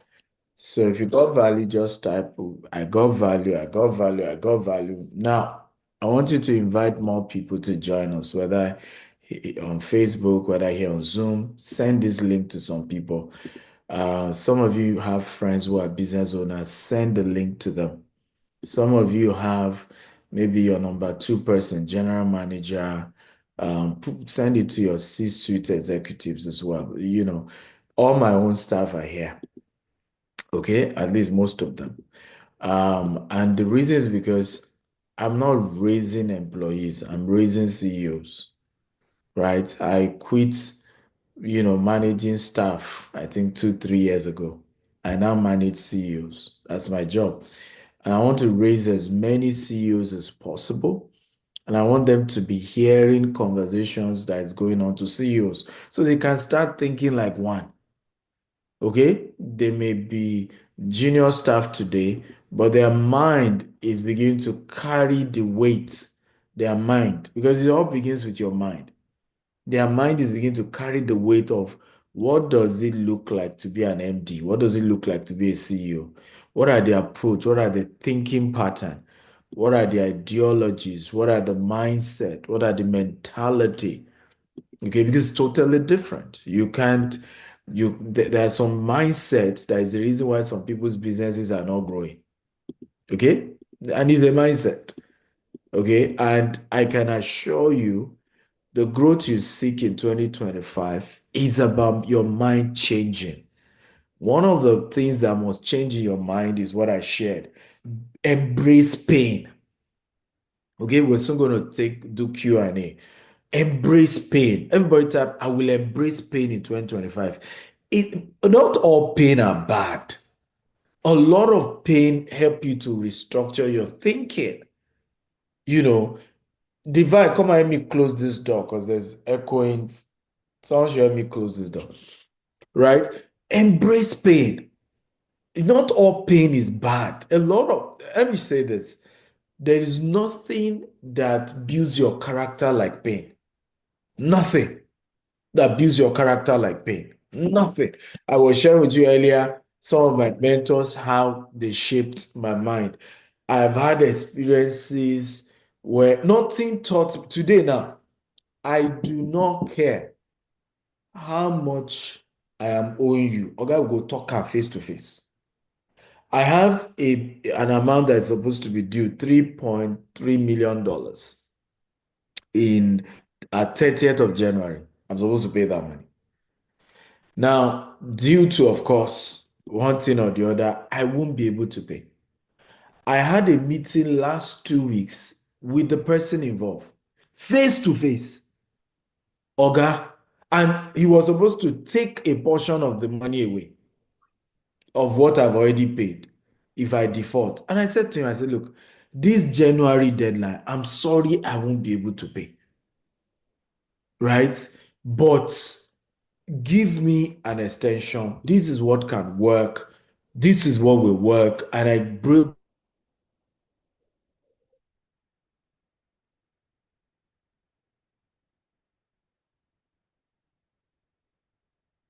I'm willing to give you till April. Are you hearing that? Years ago, I've switched off my phone. Who knows what I'm talking about? The phone is switched off. It won't. Right? It's on its own. Yeah, he would assess me. I don't, I don't japa. Okay. But what made me to change that thing was an experience I had way back in 2012. Right? I did not even borrow money. People wanted refund, and I felt the thing was spiritual. I hope everybody is hearing, because those of you who like to attach spirituality to everything, it's demon witches. So it was a bad year. Everything was bad. You know what I did? I gave my phone to one of my assistants, and I went on a 21-day prayer and fasting. Okay? 21-day prayer and fasting.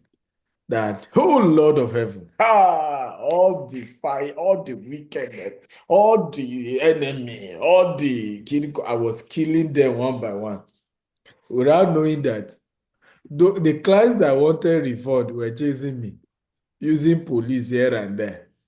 One, you know how you are not running, but people think you are running. And I learned a big lesson from that. I learned a big lesson. It was a painful lesson, but that's why I say embrace pain. Just be willing to learn from it.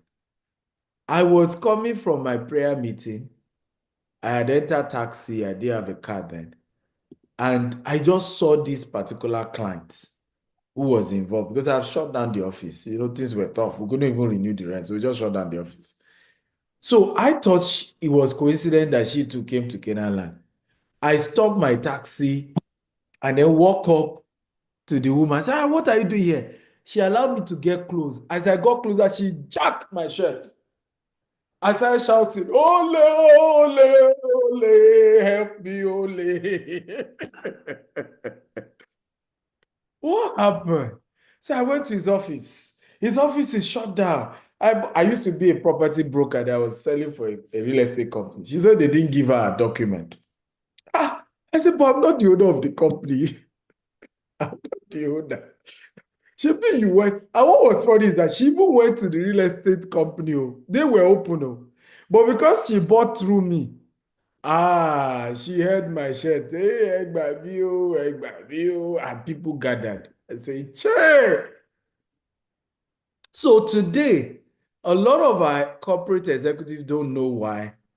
Sometimes I say, call the client. They said one client is angry. I say, call. They said the client is not listening to us. I say, call again and call again and call again.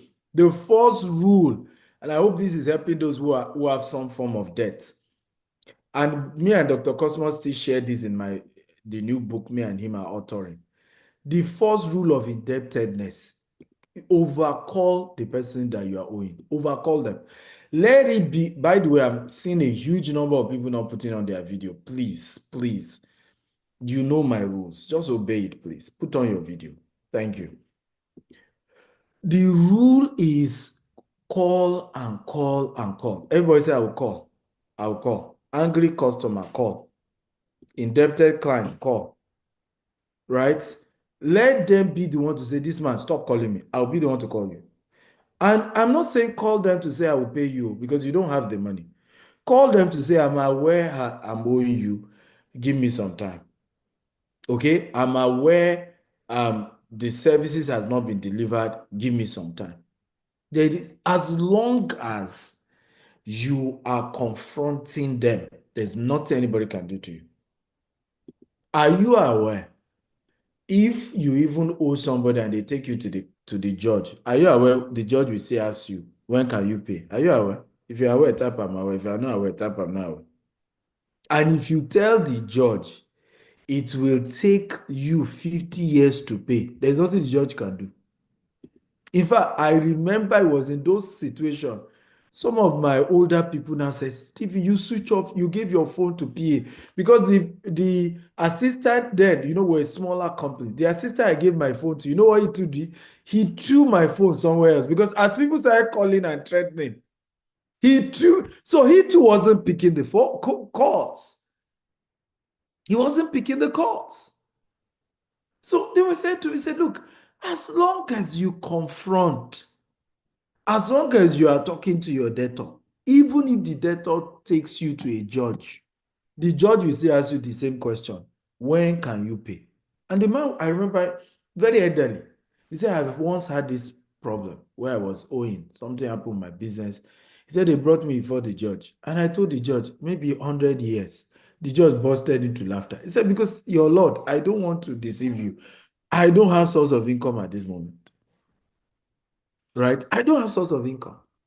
So the judge adjourned the case and then he was locked up. The new day of judging the case again, the judge said, so how do you intend to pay? He said, my Lord, 100 years. If you people like lock me up forever, I don't have a job. Are you aware the judge wrote off the debt? The judge wrote off the debt. So don't let anybody deceive you or put undue pressure on you. As long as you can pick the call. And hear this. After that pain, the same debtors, as I picking their call, one of them, and we call me, and I used to be called pastor, and I used to be active in pastoring. Probably that's why I just resigned pastoring. And then he will start the message, Pastor, the debtor, Pastor, the raw, Pastor.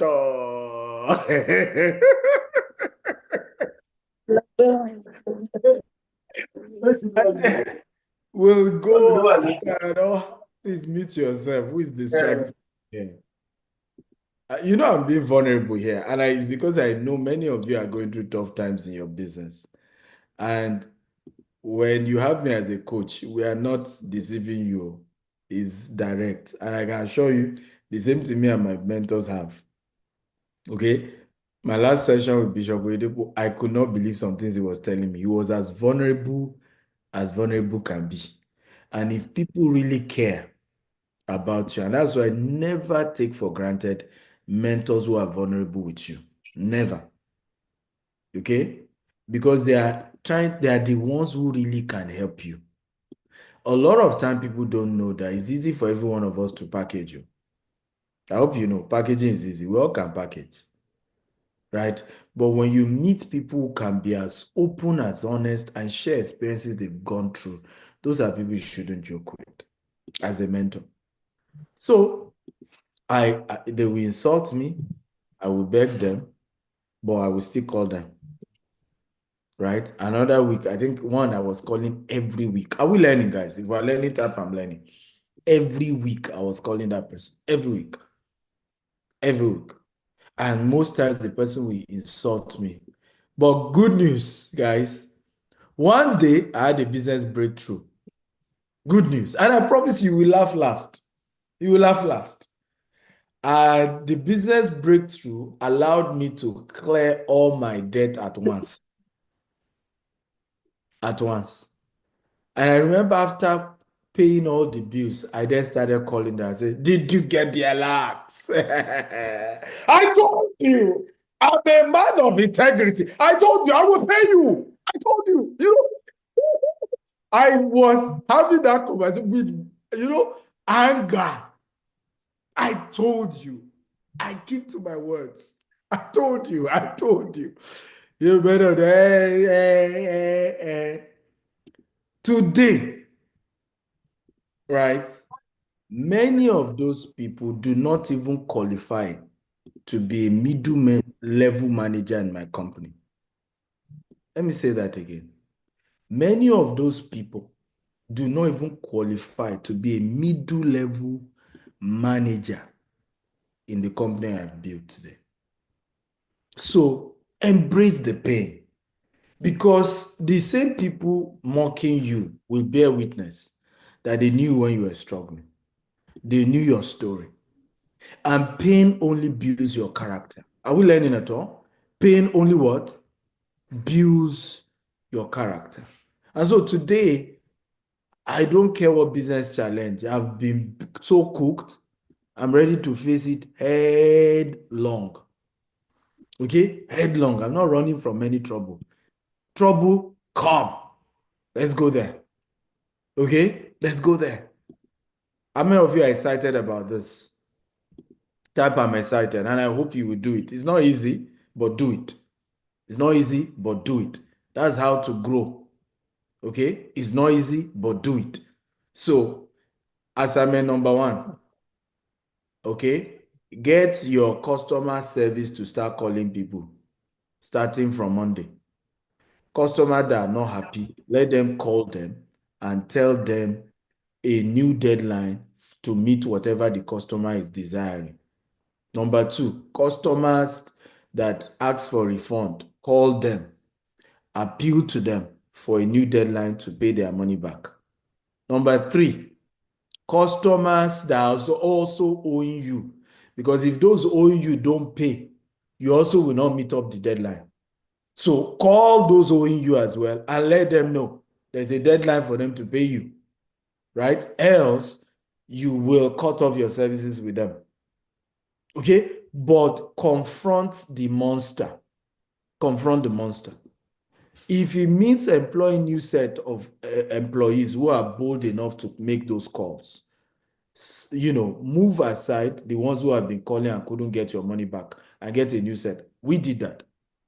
We had to employ 10 new accountants. Everybody say 10 new accountants to go and chase for our money.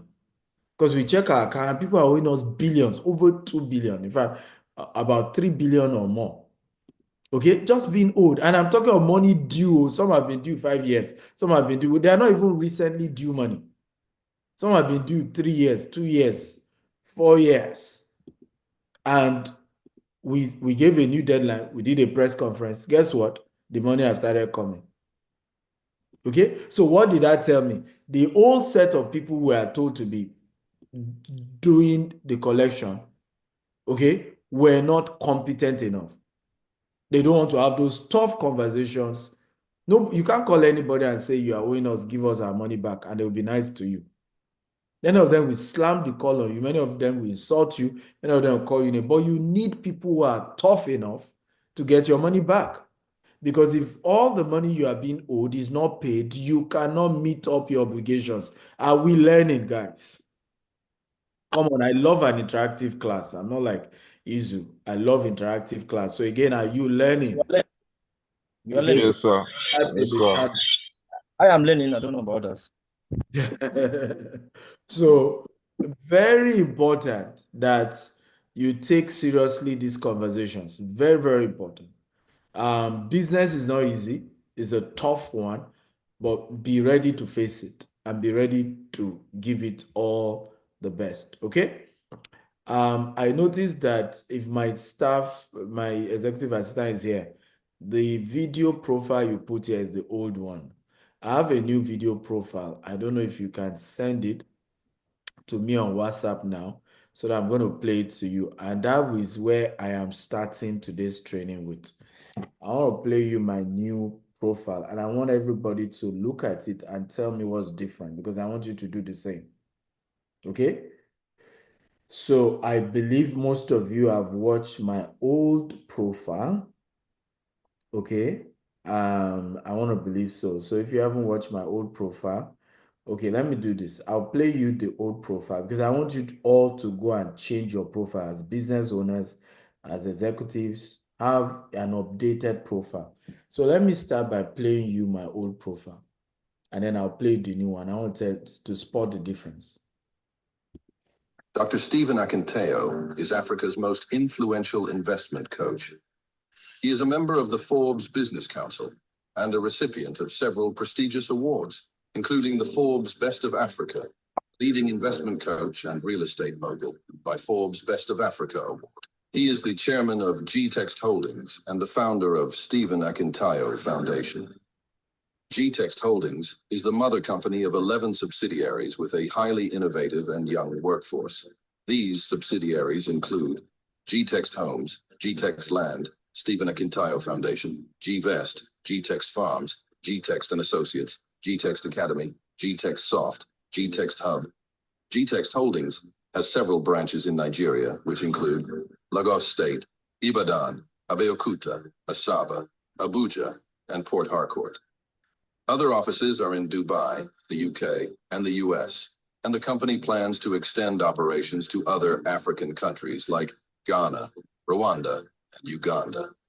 Dr. Akintayo Real Estate Firm has a plan to build 25,000 green and smart homes with golf courses, polo clubs, mall, hotel, hospitals, schools, and universities across Africa by the year 2035, and control another set of 25,000 properties outside of Africa, with a total real estate asset worth $40 billion by the year 2035. Dr. Stephen Akintayo is also the host of the Global Property Brokers Conference, the largest brokers conference in Africa, now renamed the Global Wealth Festival. Several renowned speakers like Grant Cardone, Ryan Serhant, Dr. John Maxwell, and others have been brought on the platform. Dr. Akintayo has hosted some of the world's most renowned speakers on his platforms like Robert Kiyosaki, Les Brown, Dan Locke, Toby and Tomi Arayomi, Toby Adegboyega, and several others. He is the host of the Investment Chat in a Rolls-Royce, which teaches people about different investment opportunities around the globe. Learning Luxury Show, a show that educates on the benefits of owning luxury and monetizing it, a big talk show, aimed at enlightening youths and the general public on election-related issues in order to build the new Nigeria. He is also the host of the Billionaire Habits podcast, Burj Khalifa series in Dubai. You can watch them on the Billionaire Habits podcast. Dr. Stephen is also the author of 42 books. His latest are The Billionaire Habits for Pastors, Billionaire Habits for Entrepreneurs, and Becoming a Billionaire Land Banker. All his books can be found in Dr. Stephen's books. To book him for speaking engagements, email ej@stephenakintayo.com and contact the number on your screen for more inquiries. Okay. Ikena, where's the news profile? Is Ikena here? Yes, boss, I'm here. Where's the new profile? I've been asking in the group. Okay, let me call up the team. Call it up now.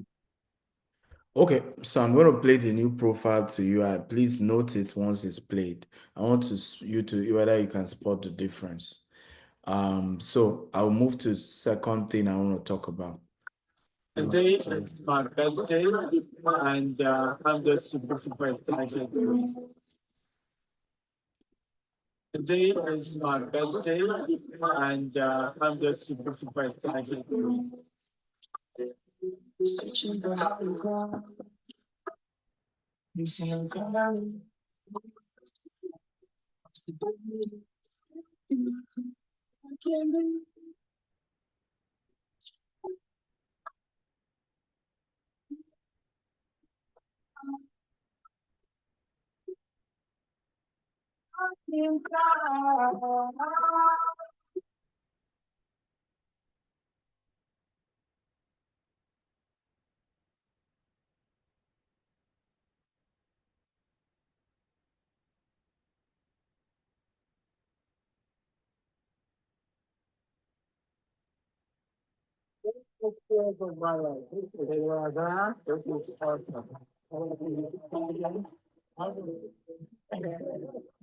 Okay, so this is one of the most, the riskiest thing I've ever done in my life. I jumped from 13,000 feet above the sea level for that skydiving.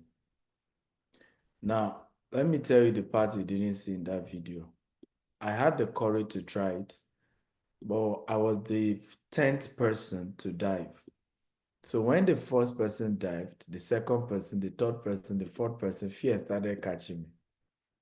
In fact, when it was my turn to dive, I held the plane and I refused to go. So the guy behind me had to push me. Okay, had to push me, and I fainted for maybe 5-10 seconds. Okay, when I realized I didn't die, I then opened my eyes, and then the rest is what you saw me now holding my hand, doing as if I was having fun. What is the second lesson I want to share with us today? Get in your life people who will push you in 2025. Okay, you can't continue with those who are petting you. There are certain people in your life who just love to babysit you. You need people who will drive you hard, who will help your courage. They will push you into things you naturally wouldn't have wanted to do. Are we learning here? Okay. And I want to beg us, build mentorship with people who will push you to drive yourself. Everybody say, I will build relationship with those who will push me. Come on, talk to me. I will build relationship with those who will push me. One of the biggest mistake a lot of us make, and that I notice, that we love building relationship with people who pet us. Okay, all over nice, just even in your office, all your staff, God, see what you have achieved. Nobody else has achieved it. Or Odogu, billionaire. Yeah, you need some of those people in your life, but the part you also need are those who will push you, right? Those who are way ahead of you and will tell you, go and do that thing, go and expand, go and push this project, go and open this more stuff. You can do it. Let's have such people. Okay, and that's what the kind of mentorship you are building with myself and my partners like Izu and others that you'll be meeting in 2025 will do for you. We will push you, right? We're not going to judge you, but we'll push you to do bigger things. We'll push you to stretch. How many of you are happy about that? If you're happy, type I'm happy. We will push you to stretch, and that's what we're here for. Okay, and I promise you, if you can trust us enough and stretch this year, there is no limit to the greatness you're going to be experiencing. There is no limit, right? You will look at yourself, by December, and honestly, you will buy me a gift, exceptional gift, because you look at what you've been able to do that even you did not believe you could do. You will watch yourself do it and say, no, no, no, this is what I've needed for a long time in my life. I hope this makes sense. If it makes sense, type it makes sense. Now, if you are in Canada or you know anybody in Canada, I'm starting the year with a tour of Canada. So next week, I'm off to Canada. I'm starting with Toronto on January 10th. So reach out to people you know in Canada and let them know the Eagle is coming to Canada. And then this banner is wrong. Bolu and Debbie. I'm even tagged you in the group that there's been a change. So it's now March 1st down the line. We'll continue. So we'll take a pause because of some other projects. And one of them is the Global Wealth Festival. I want you to register for it. If you're also a property broker and you are good and you made at least 200 million sales in sales last year, I have a dinner for you at Witz Baker Hotel, and I want you to join. Okay, again, if you didn't do 200 million, don't show up at my dinner. It's dinner and spending money is costing me a lot, but I want to deal with high net worth people, and I want to share with you how you will do over $1 billion in 2025. And how you even partner with us with some of what we're doing in the US to make more money. I want to put more money in your account this year. Who is excited? If you're a property broker and you did at least 200 million last year, I want to put more money in your account. I want to at least have my company pay you at least 500 million in commission this year. Who is excited about that? Now, another new thing that involves all of you that you need to be part of in 2025 is this conference. And I've decided to tag 2025 scaling higher. 2025, everybody says scaling higher. 2025, everybody type scaling higher. Scaling higher 2025. And I'll give you an example of what's happened with my spirit. This is my latest baby. Okay, business growth masterclass. I used to do real estate investment masterclass, and I realized that I was too niche into just real estate. A lot of people, the strategies we have cut across all businesses. And so now we're doing business growth masterclass, and we're going to be looking at the month of January and February, principles of scaling your business to 10 figures, right? Anyone who wants to start doing Naira billion-dollar deals, you are the ones I want to talk to. And what was in my mind before was to just do my regular 30 people event. And I was going to charge 2 million. I'm sure you saw the flyer. 3 days ago. I don't know if you saw this flyer 3 days ago. Now, what did you notice has changed? Can anybody guess? What has changed with this flyer? Anyone? Something changed in this flyer. Can anybody guess?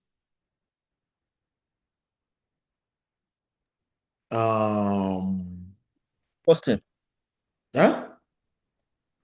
there was no pricing. No, there was pricing. There was pricing. There was pricing. Anybody else who can guess what changed? Something changed.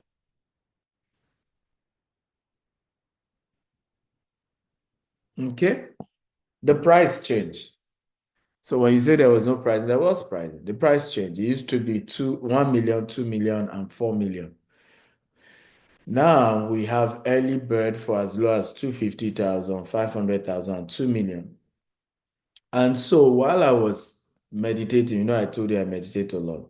My spirit said to me, but you said this year is scaling higher. Why do you want to host 30 people? You know what? Increase the target to 1,000 people.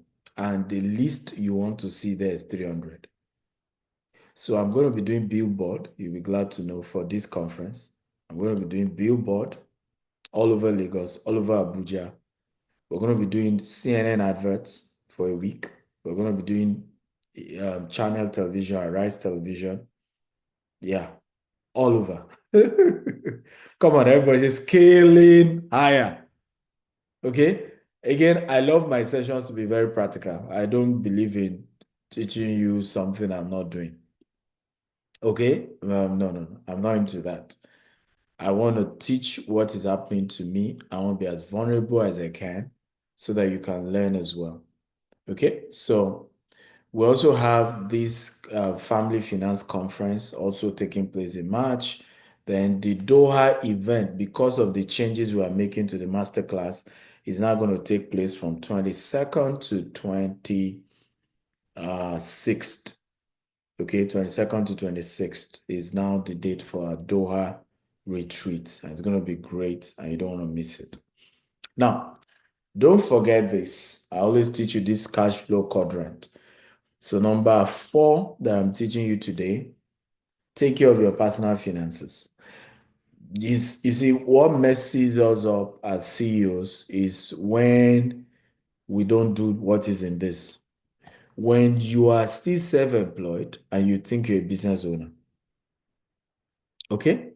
When you are self-employed and you think you're a business owner, that is part of the biggest mistakes we make as business owners.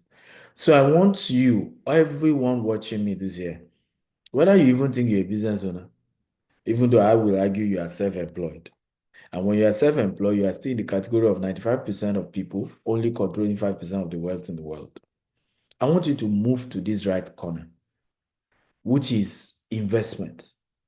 I want every business owners and professionals watching me today to make up your mind to invest. Put your money into something. Put your money into something. Okay? Put your money into something. Even if you are, I'm just giving an example, even if you are into real estate as a business, put some of your own money into another real estate company as an investment for the rainy day, right? Build your own personal income. Insurance, you should do the type of insurance that guarantee giving you something in another 10 years. Do it. Do it. Do it. So if it means every year you are putting $20,000 aside into that program, which is a form of insurance, do it, right? If it means you are putting every month, a particular amount into some investment, could be forex, could be crypto. I'm setting up a new coaching program on forex, crypto, buying shares of Fortune 500 companies and a few other stuff. And you should watch out for that. But please take care of your personal finance, because what makes most of us as CEOs to make dumb decisions is when our own personal finance is not sorted. Who agrees with me? Okay? Many CEOs cannot make long-term decisions because your own personal finance is in a mess. And your business is different from you. Who is Julius that is not looking at the screen? You look as if you are sleeping. Your business is not the same as you. You must separate your business from yourself this year. Everybody say, I will separate my business from me this year. Come on, everybody type it. Separate yourself from your business. You are two different individuals. That's why today, sometimes people reach out to me and I will say, look, there's a difference between Stephen Akita and GTEx. That's why I even got a group CEO who now runs GTEx affairs. Right? So if you bring certain GTEx burden to me, like Izu was telling you, you are bringing operational thing to my head. You are bringing something that is none of my business. And I'm going to fight you seriously because it's not my job.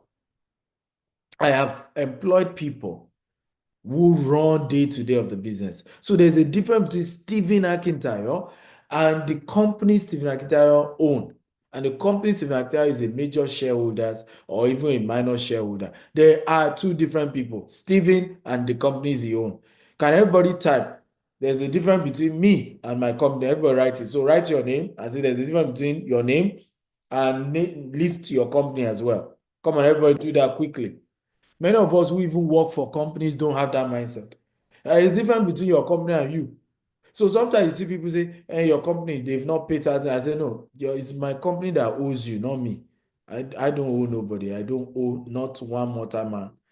Anything I want to do in life, I make sure I have the money. Okay? But every company scale with OPM, other people's money. So it's normal for a company to owe. But me, Stephen Akita, I owe nobody.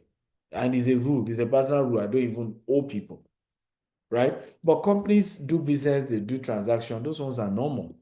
So always know the difference. There's a difference between you and the company you work for and the company you own. There's a difference. So sometimes some of us, you see people harassing you and you don't even know how to give it back to them and say, please, there are two different entities here.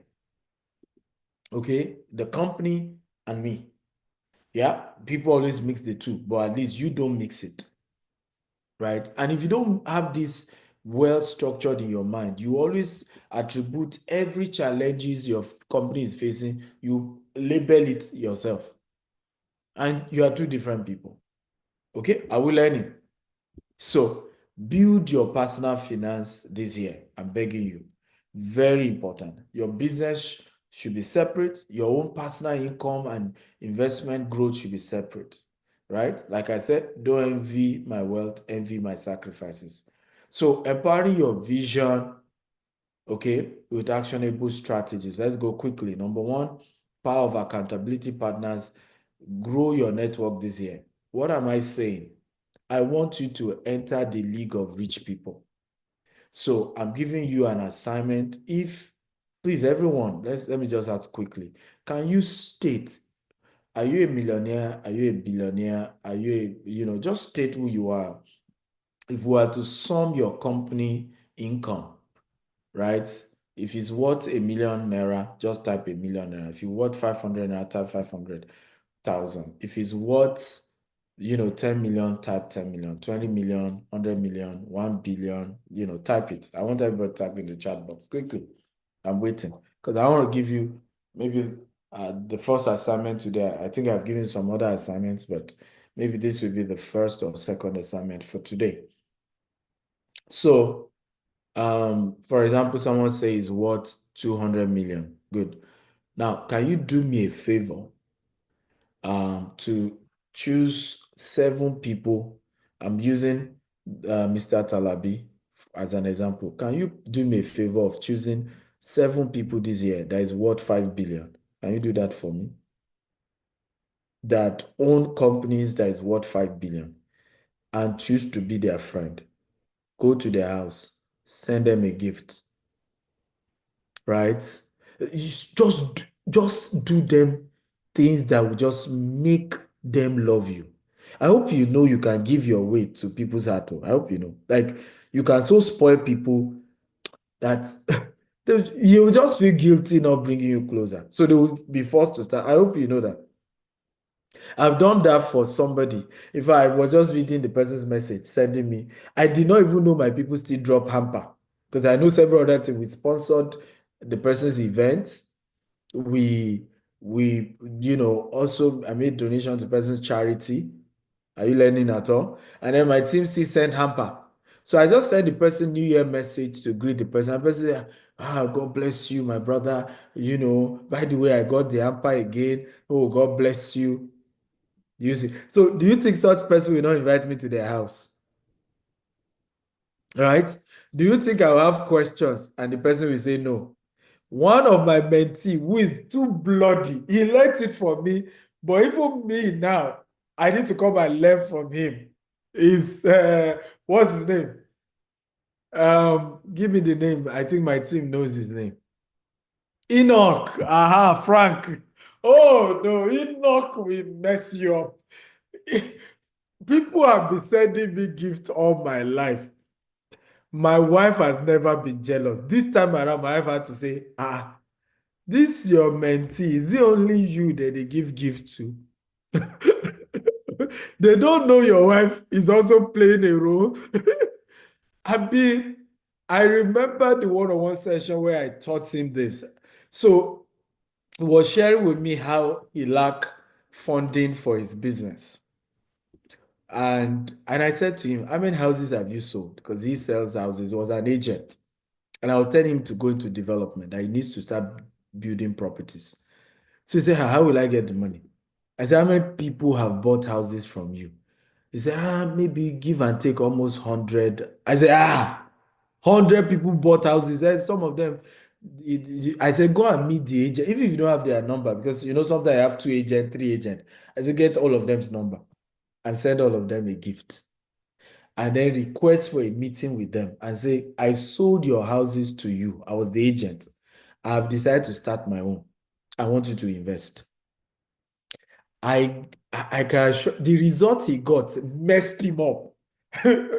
As in, he couldn't. Now, Enoch is on, I think, 4th estate now that he's doing in 1 year.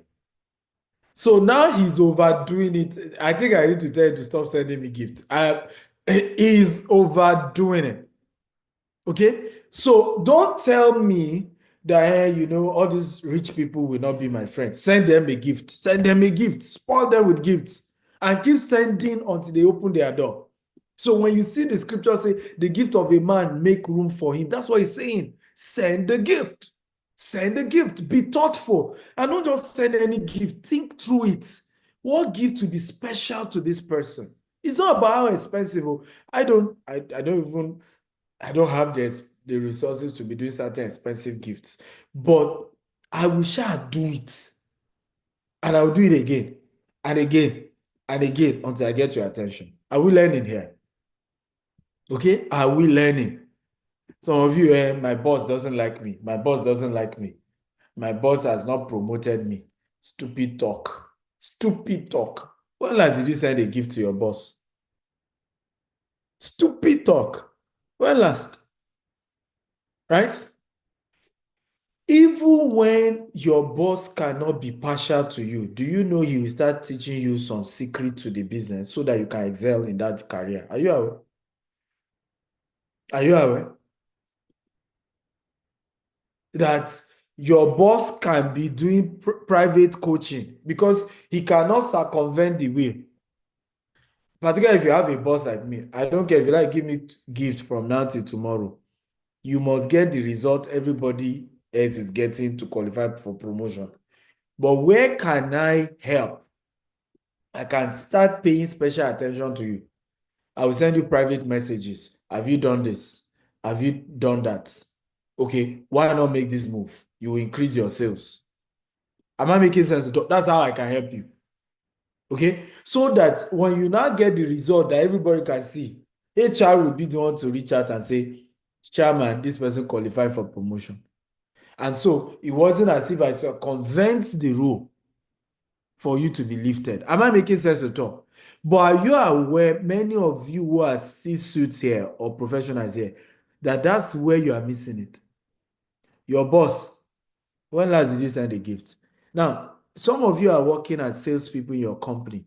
The client who did business with you, when last did you send them a gift that is your own gift, not your company gift? Where you say, this is from me, right? Thanking you for doing business with my company. I was the one that handled your transaction. I want to thank you for putting faith in me. There are many people in our company you could have worked with, but you decided to work with me. Here's my gift to say thank you. When last did you do that? How many of you remember the birthdays of your clients and you've prepared a special campaign that you will post and you will tag them and greet them for their birthday? How many of you have done that? Wake up, guys. Wake up. Right? Everybody shout, I will wake up in 2025. Come on. I want all of you to say it. I will wake up in 2025. So all this, I don't have rich friends. I don't have rich friends. I You will can, wake up in 2020. right? So assignment number 1, I want you to build relationship with 7 people who are 20 times minimum richer than you. What did I say? 20 times minimum. Please type it. 20 times minimum richer than you. And I've told you how to build a relationship. Unique gifts, thoughtful gifts, thoughtful gifts, thoughtful gifts. Let me share a story with you. My first gift to Dr. Cosmos Maduka, so that you know that this thing is not about expensive stuff. Okay? Dr. Cosmos had lost his wife. May her soul rest in peace. And I asked to come and visit him to pay a condolence visit. And this is the first time I'm sharing this publicly. Just to show you that it's not about how expensive. And I remember telling my PA then, what can we give somebody that has lost a dear person? And my PA said he doesn't know. I said, Google it. So one of the things he got on Google is that buy the person a journal and a pen, special pen, that when people grieve, they like to write. Sometimes they are writing the memories of the person. They are writing whatever it is. They are taking notes. So I remember I said, yeah, go and buy the journal, special pen. And then I told him, I said, on top of that, do a portrait of mommy. Okay, mommy Charity, and let's take it. And then we went there. Now, when we got to the house, give and take, there were about 50 people who were there to console him. The first thing I noticed were the only one that came with a gift. The first thing. Okay? So, a note and a journal. The next thing was I noticed there was something on his table. I know, of course, when people are going through a lot, they are stressed. So there was this herbal tea. So when I met him, I said, I have some herbal tea I'm going to send to you. Herbal tea. And I said, and I'm sharing this so that you know that it's not about, Dr. Stephen doesn't understand. I'm a poor person. I'm not rich. I cannot give all these rich people money. Right? This person is 20 times older, richer than I do. It's about being thoughtful. There was one of my mentors. She granted me opportunity to come and meet her. Do you know what I bought? Honey. Do you know what she asked me? It was a special honey though. Again, be sophisticated about it. It may be something normal, but the honey, even me, was the first time I was seeing honey that was put in a box, put in a glass jar, very well branded. So when I took it to her, you know what she said to me? She said, Stephen, how do you know I like honey? Original honey, not all those adulterated ones. Original, made from special, whatever, whatever. But what am I saying here? It wasn't expensive, but she loved it. And I can assure you, she used the honey. Are we learning here? If you are learning, type, I'm learning. Okay, so be thoughtful. Be thoughtful. Don't tell me I don't have money. All these people are very rich. I can't afford anything. No, be thoughtful. Sometimes for some of my mentors, I will just send my tailor and I'll ask my tailor to go and measure them and do a cloth for them.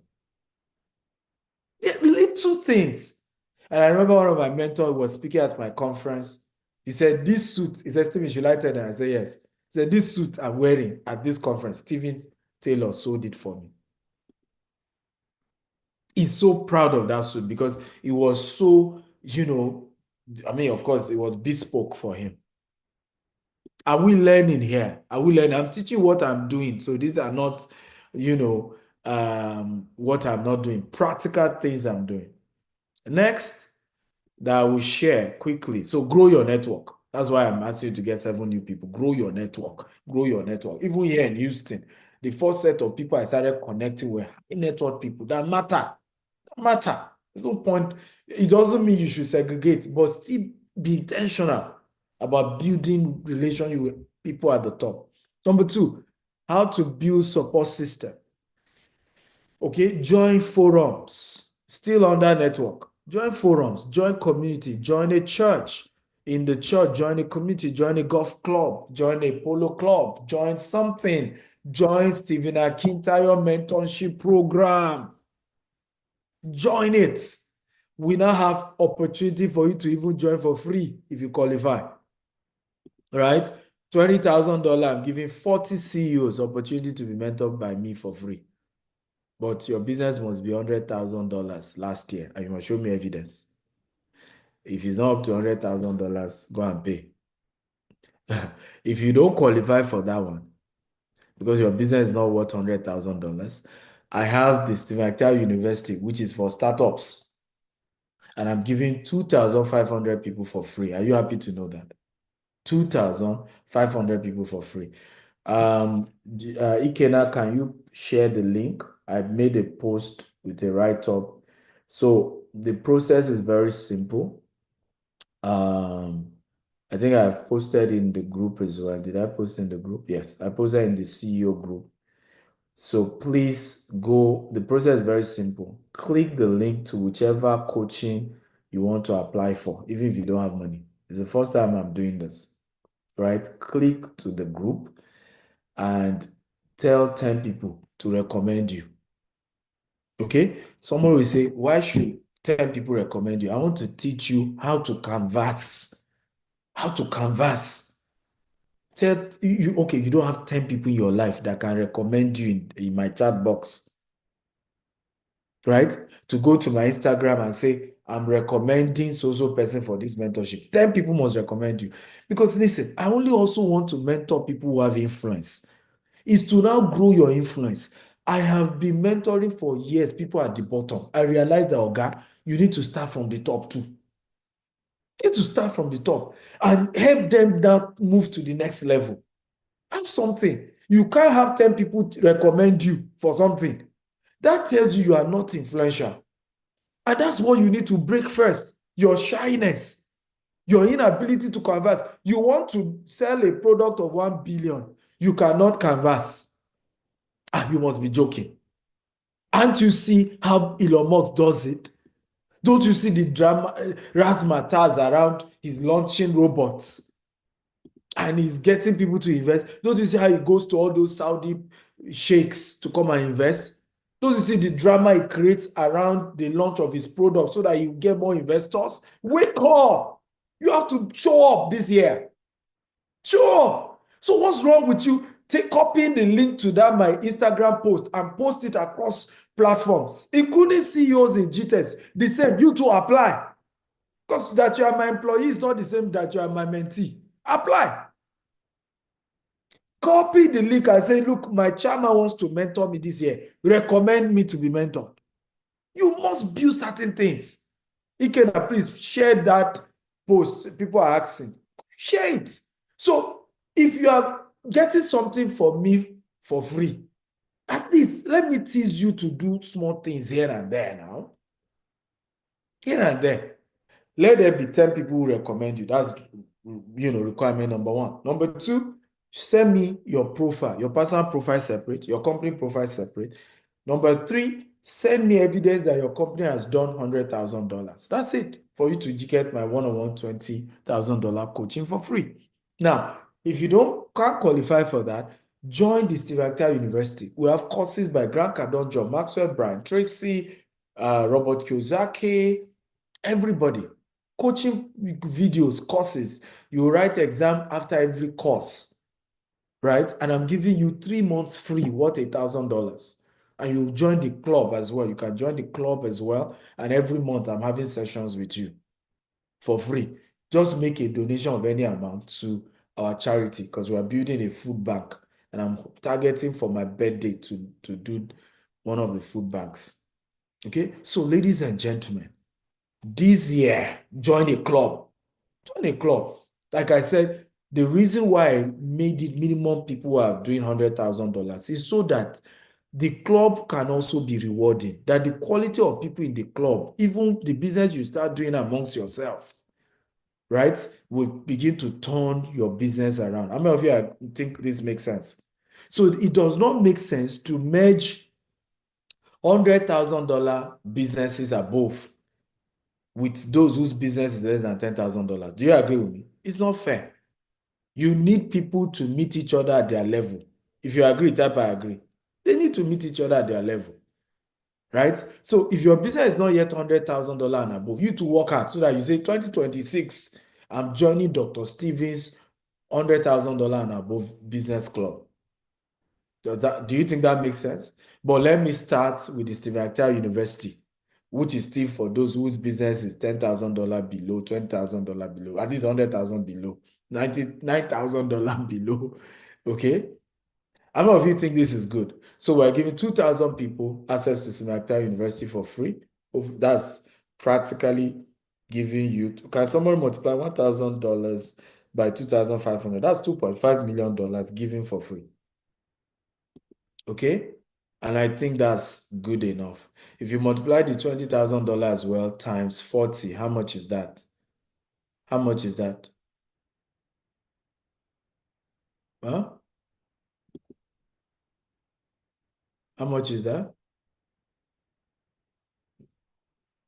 $20,000 by 40, that's another $800,000. So I'm being generous starting the year. Are you happy to know this? Okay, number 3. Okay, the role of mentors and coaches, and I've mentioned that, and mastermind group. Keep joining mentorship, keep joining conferences. Please, I want to beg you, every one of you here should register for this event. I have never done something like this before. I promise you, this is 100% money back guarantee event. Don't also just attend. Sponsor 10 of your staff to come. In Abuja, in Lagos, sponsor 10 of your staff. What we are going to be discussing, principle to scaling your business to 10 figures, is going to be mind-blowing, right? It's going to be exceptional. Please show up, show up, show up, show up. Okay? Please show up. Okay? Let me go on. Number 4. Okay, financial goal setting for entrepreneurs. So what is your revenue? What is your profit benchmark? So I want to ask you guys a question here. How many of you have the breakdown of what you did last year? Your accountant has sent it to you or you've done it yourself. You now know the total income you made last year. Can you drop it? Now, can you also drop in the chat box what is your target income for 2025? And how much of that target income is supposed to be profit? Yeah, I'm checking your chat box now. Like I said, these classes, I love it to be very practical, right? So I'm waiting in the chat box. First of all, 2024, what was your total revenue? How much of the total revenue in 2024 was a profit? Now, 2025, how much is your expected revenue? We always do our budget defense and all of that. Now, of this, goal, how much is the benchmark that you're targeting to be your profit? Okay. So I have someone here is done 2024 about 104 million. Okay. So let me do that. Every one of you here, even if you have done 100 million and above, you are free to apply for the $20,000 coaching. Are you happy now? Because I know the conversion might hit about 1 180 or 190. So if you've done 100, you see why it's good, Aremu, that you posted now. Okay, so if you done 100 million, I will take you. Okay, so congrats. And then you all should thank Aremu. Okay, because he's the one that just made it dawn on me that the conversion and all that. Okay, so Talabi's goal is 780 million and 15% profit. Nope, Talabi, I reject that goal. Go and rework it. I am personally, as your mentor, That was giving for 2024, sir. 2024. You did 780 million and your Yes, sir. profit is 15, right? Yes, Yeah, sir. what's for 2025? Oh, 2025, we are looking at 1.5 billion. Okay, that's Yes. good. You have my support on that. Thank you. Adam, I don't have any profit in 2024, but we did $12,000, and yeah, $12,000 is your expectation for a year. I can't mentor such people. You see why I had to put a benchmark. If $12,000 is your 10,000 euro is your expectation for the year, I can't be your mentor. I'm sorry. Look for somebody else. Okay, I only mentor people who are dreaming big, right? People are dreaming big. So Mark Udoko 1.3 billion, 25%. Was that for last year or that's for this year? Okay, that's last year. And then this year is 10 billion. Go, Mark. Go, go, go, go, go, go, go, go, go, go. I'm here with you. Let's do this. Let's do this. Oh, yeah, everybody post, including those of you who work in GTS. Post. What your revenue just meant? What sales did you bring for GTS last year? That's all. And how much of that sales was your income? Some of you made 10% if it was your direct sales, you make 2%, you got salary as well. Come on, post here. Some of you are looking at me. This class is for everybody, including those who work at GTEX. And what's your projection? How much do you want to make this year? Right? I told you, I don't see GTEX employees as employees, though. I see them as business owners. You own your business. Your business just happened to be under me, and I make some off you, you make off me. It's a win-win relationship. But I'm not mentoring employees. I don't have employees. I have business owners who I call them intrapreneurs. You are running your business inside somebody else's business. And it's when you have that mindset, that's when companies grow. So you don't, all this way, I work for Dr. Steve. You don't work for me, you work for yourself inside the GTEX holding. Same way me too, I'm working for myself inside GTEX holding. So come on. Victory made less than 1 million last year. What's your profit of the less than 1 million? And what's your target for this year? Although Akemi is targeting $500 million this year, what did you do last year? Because you also want to benchmark what you did last year to what you are trying to do this year, right? So Matutu is 480 for this year. What did you do last year? So give me the two. If you can be posting together, I did this last year and I'm targeting this year. Somebody's asking for Smackdown link. Smackdown University, they've posted it now. Ikena, just scroll up, you see Ikena's post. Click it and join. Let me see who else. Please, Ikena, go and post it also on Facebook, post it also on YouTube, Twitter, across all platforms we're streaming this class. So Inyang, let me see, Inyang, 35 million naira. Expected revenue, 100 million naira. Inyang, what kind of low target are you giving yourself? Inyang, 100 million for this year is too low, right? I think you should be thinking 10x. What is 10x of 35 million? That should be 350 million. So increase that to 350. Always target at least 10% of what you did the previous year. That's how to stretch well. Like I told you, some of us don't want to stretch. That's the problem. We don't want to stretch. So everybody 10 times 10 of what you did last year should be your goal, minimum this year. Candidate, 48 million, about 4 million profit, and then aiming for 1 billion. No, 1 billion is too high, right? Target 480 million, okay, for 2025. It shouldn't just be a bogus thing. 480 million is realistic because that's 10 times the 48 million that you did this year. However, your profit is too low. So what's the issue? Are you a property agent and you're getting 2%? So if you're a property agent and you're getting 2%, the question should be, how do you increase it to 10%?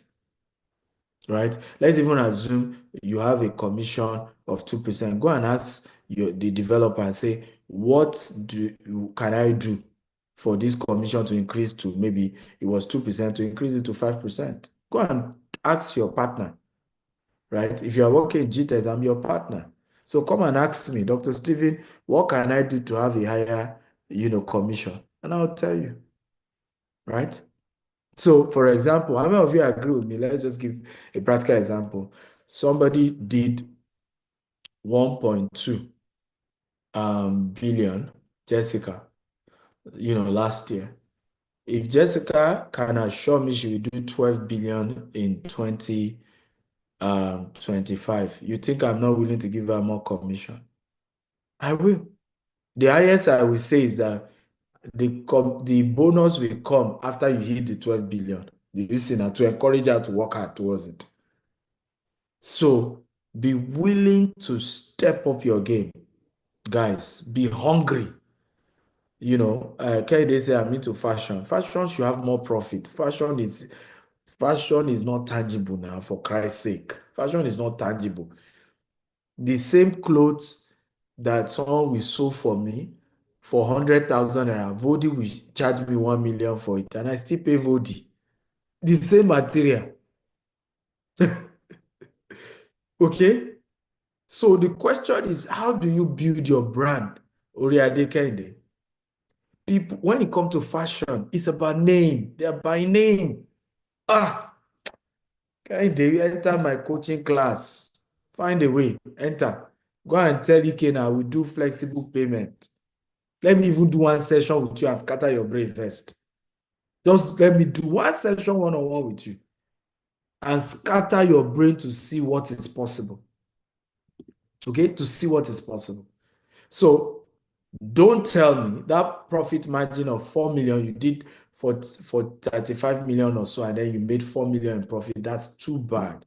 Your profit margin should be between 10% to 25%. That's a healthy profit margin. 10% to 25%. So increase your price point. But let's do a session, right? So we know what is eating your profit. Where are we? Okay, so let's go on. I hope we're learning. How many of you are happy you were in this class? I know the class was long, but are you happy? Okay, and I know it's pretty late, but are you happy you are in this class? Right? I told you already was going to take a little time. Managing cash flow effectively. Even me, this is an area I have to work on, managing cash flow. Let me ask you guys a question. Are you aware that a company that is more profitable but does not have enough cash flow will die? Okay? While the company that made zero profit but enough cash flow will continue to run. Are you aware? So, what is cash flow? It's basically revenue. You must structure your business. Are you all learning here? In such a way that there is always liquidity. Everybody say liquidity. There's always liquid. However you're going to do it, and I'll give you an example. Everybody say prepaid. The secret is called prepaid. Prepaid. Prepaid. I write this down. It's technical, but write it down. And I'll get my team to do a quotable quote. The secret to having good cash flow is called prepaid. Please put it as my quotable quote. Some people will not know what I'm saying when you post it on social media, but you can break it down for them to understand it. That's the secret. Many of us that you call rich, do you know our secret? 2 secrets, and write it down today and never forget it. We get, and the second, so let me reframe the quote. The secret to positive cash flow is prepaid and vendor financing. Prepaid and vendor financing. One of the biggest things that is happening to me now is that people are willing to give me land without me dropping a dime. Right? So a lot of my competitors are always wondering, Stephen is here, is there, is all over the world. What is the secret? The guy, is he that big? Are you sure he's that big? My secret is simple. People are willing to give me land. People are willing to give me house. I've had people drop houses worth billions and say, do with it whatever you like. Give it name, give it X amount, sell it at whatever price. Just give me X amount. That's why you must build a good name, right? So vendor financing, being able to have people give you goods and then say, give us our money back in 6 months, give us our money back in 12 months, is number 1 secret to good cash flow.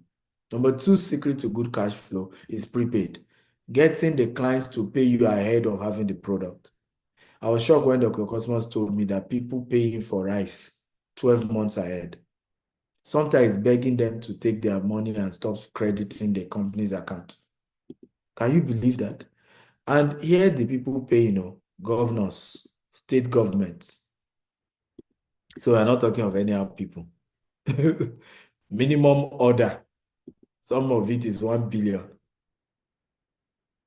Right? 500 million. Is somebody excited you are in this class? Prepaid. Right? Build your business such that the customer will give you the product and be willing to say, we'll give you the money rather, and be willing to say, I'm willing to wait another 90 days before you give me. I'm willing to wait another 6 months before you give me. Are you aware that's one of my secrets in real estate? I do what we call pre-launch. There are some of our estate people have waited 6 months before allocation now. And they were told, so it was clearly stated, we've not launched it, but we'll give you at a cheaper price for choosing to pay before we launch. And some 1 year, people are willing to wait. Right? So build a good name. How many of you are happy to hear this? This alone will change your business forever. Postpaid vendor financing. Postpaid vendor financing. Sustainable legacy goals. Okay? Why are you doing the business? Right? Building trust with customer and shareholder. Contribute to a better world while driving profitability. Legacy. What can you do? So when you see us do charity projects, these are things we're trying to do. When you see us make certain moves, these are what we're trying to do. Overcoming common goal setting challenges. Tackle your fear of failure. Imposter syndrome. Tackle it. Deal with distraction and competing priorities. Time management. You can't do everything. Delegate more this year. Okay? Recovery strategy. Make sure I've told you, look at where you fail. Look at the strategy to come back. Maintain motivation. Celebrate small wins. Remind yourself of your long-term vision and get yourself happy and how far you've come. Okay? Celebrate milestones, right? Reward people. Set targets for organization. I'm going to be doing first meeting with our staff, and I'm going to be announcing some ridiculous bonuses that I've never announced before. Charging everybody to be inspired, to go over the hill and get results in the year. How to reflect and adjust quarterly goals. Reflect practices, review where you were, what you did, what worked, and ask yourself, how can I 10x the effort that gave me 80% of my results? Again, how can I 10x the effort that gave me 80% of my results, and then go for it? Okay? How many of you are happy? Conclusion, just like myself and Izu said, Accountability. Get people like us in your life. We are not bragging. You need us. It's not pride. Okay, even me too. I have people in my life doing what I want to do for you, for me too. I have those people in my life too, right? So you need people like, and submit. Don't let us be the one to chase you. Okay, what's your goal? What have you achieved? Where are you? Be the one to rush at us, right? My mentors don't have my time. It's me that go to them, sir. This is what I'm doing. Oh, what do you think, sir? This is the next step I've taken. Oh. Many of you have access to me. I can't recall the last time you call my PA and say, I want to book another session with Dr. Stephen, right? And then you came yourself and said, this is the new idea I have. What do you think, sir? Right? This is the new step I'm about to take. What do you think? You all need to book, particularly those of you who are in the one-on-one coaching, book a session. Book a session. Even if it means paying per session, if you can't pay for the whole year at once, the whole $20,000, book per session and start doing it, right? Because I also have my own headache too. So it's not my job to be calling and saying, where are you?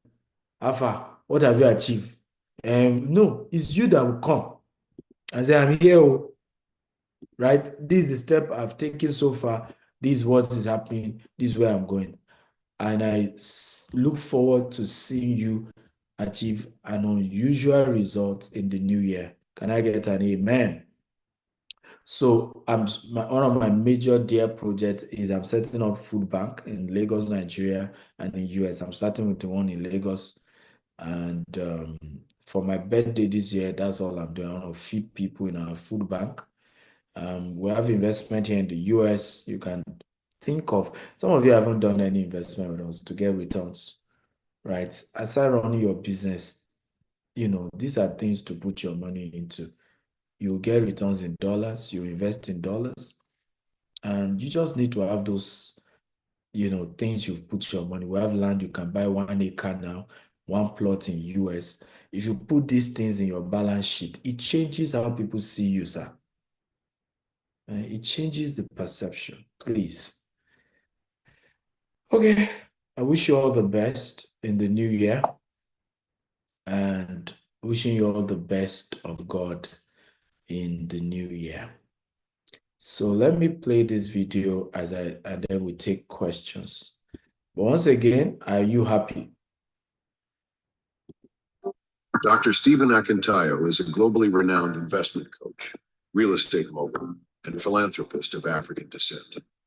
He is the chairman of G-Text Holdings, which operates across the US, UK, Dubai, and Nigeria, with multiple subsidiaries.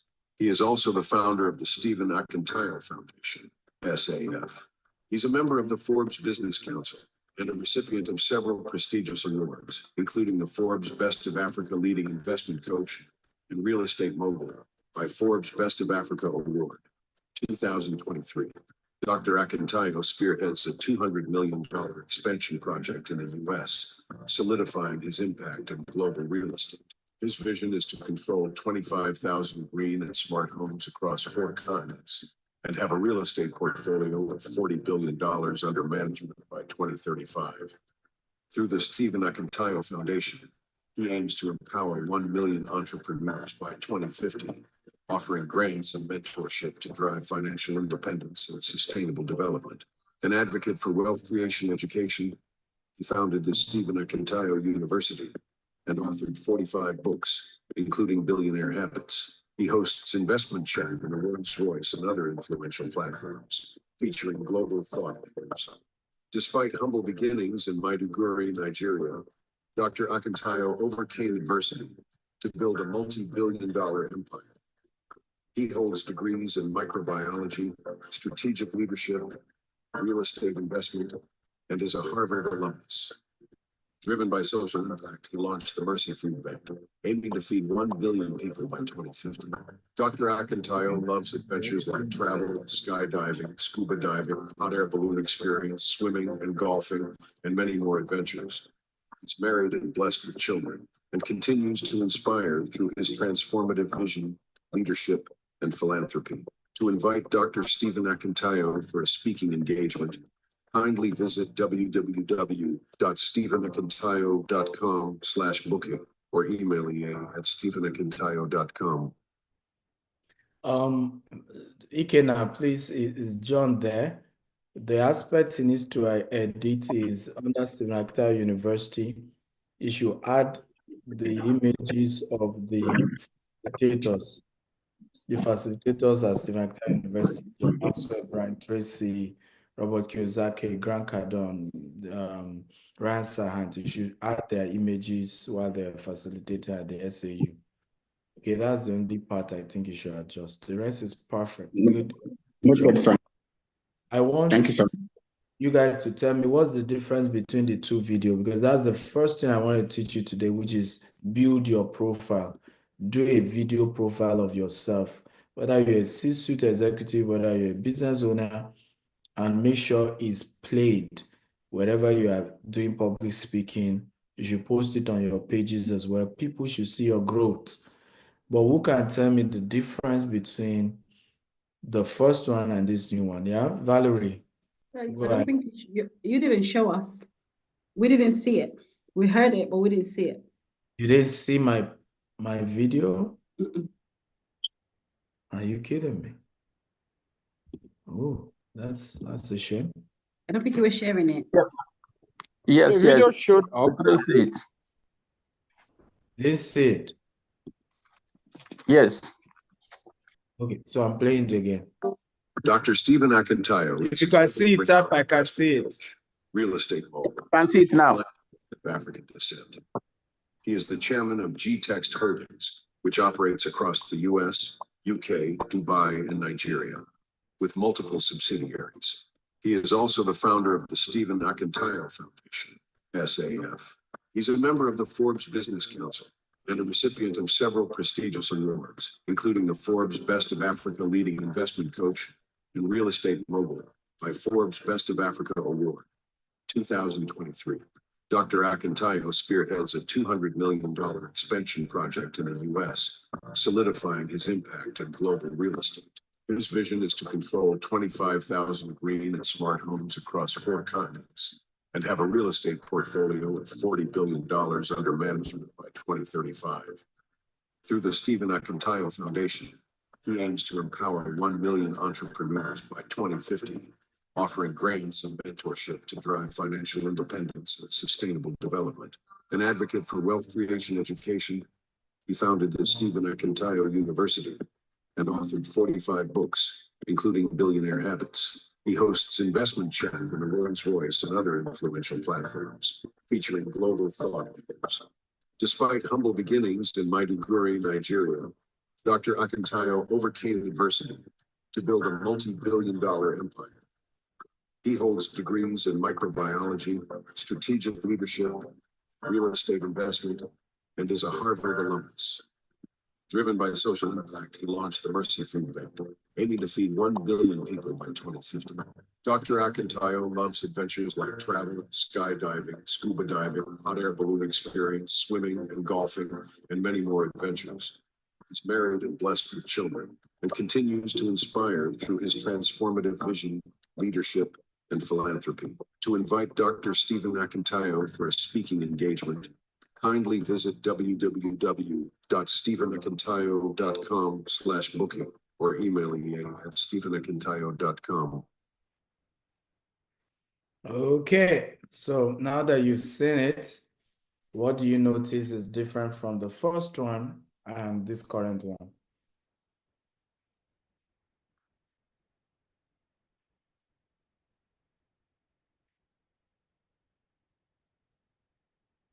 Anyone?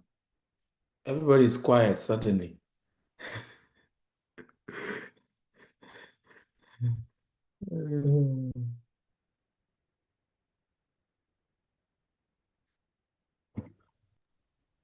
I think you've achieved more over the years and you've added to it. More achievements. More? Okay. For me, You've added family and you've added your experiences golfing and scuba diving and those things. Yes. Now you are being specific. Valerie, you are not specific. Oh, So sorry. I like that. Okay. Yeah, but Yes, what else? Okay. yeah, I think you added more landscape, digital landscape advertisement. Your Rolls Royce, I think, was not in the old one. Which one? My what? Your car, I think it's a Rolls Royce, I think, wasn't in the old one. That was an upgrade for your car. Okay, so there is Yeah, because I fixed for your advertising campaign. You needed to. okay, there's a better packaging in the new one. Okay, I take that. Okay. Well, Okay. What me I notice is that this current video shows you are beginning, like when you are starting up in life. okay. How do you mean? It shows my beginning. I mean, it shows when you are a little boy. Okay, so there You're was the humble, clip. humble. There was a clip that shows when I was a bit younger. Okay, I take that. The one I love the most is by Mr. Talabi. US project were added. Thank you. So I added, the new set of projects that I wanted to, spotlight and get attention on as well. And that was critical for me. And another thing most of you did not reiterate is that I dropped Africa's most sought after investment coach to world leading investment coach. We're no longer Africa, we're now global now. Okay. When I started my first title, I started as Nigeria's #1 digital marketing consultant. Nobody gave me the title, but I gave myself. And years later, I'd, I was bigger than Nigeria, right? So I then picked the title Africa Digital Marketing Consultant. Of course, I then stopped doing digital marketing. I was in real estate. And I then asked myself, what in coaching, what do you help people do in real estate as a coach? I realized it's investment. You're helping people gain investment, put their money into good assets and building wealth, right? So I then changed it to Nigeria's leading investment coach.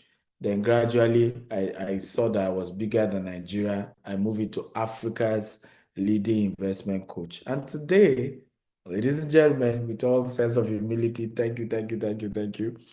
World, okay, investment coach.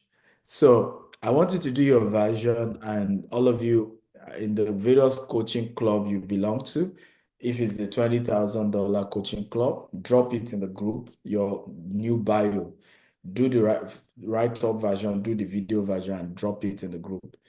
If you belong to the Akintayo University Coaching Pro platform, drop in that too. We have a club for that as well. So join the club and drop it there. I'm going to be watching and making few adjustments for each of you. Has this been a great class? Come on. Has it been awesome for you? Yes, very great. Thank you. You're welcome. You're welcome. You're welcome. You're welcome. You're welcome. Okay, so let's take the questions.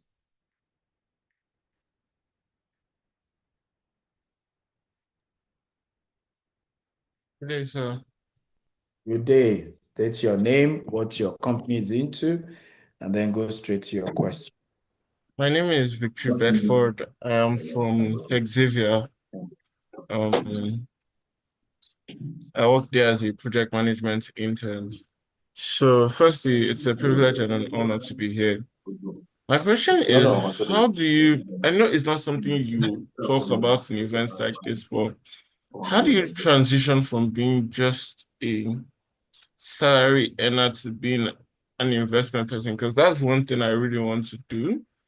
I mean, you were talking about not having the courage. I talk to people, CEOs, investors, and what are you, the likes of them, millionaires and even billionaires, if I should say. But I just got out of school and I'm still trying to navigate how to go into the business world and how to do it right.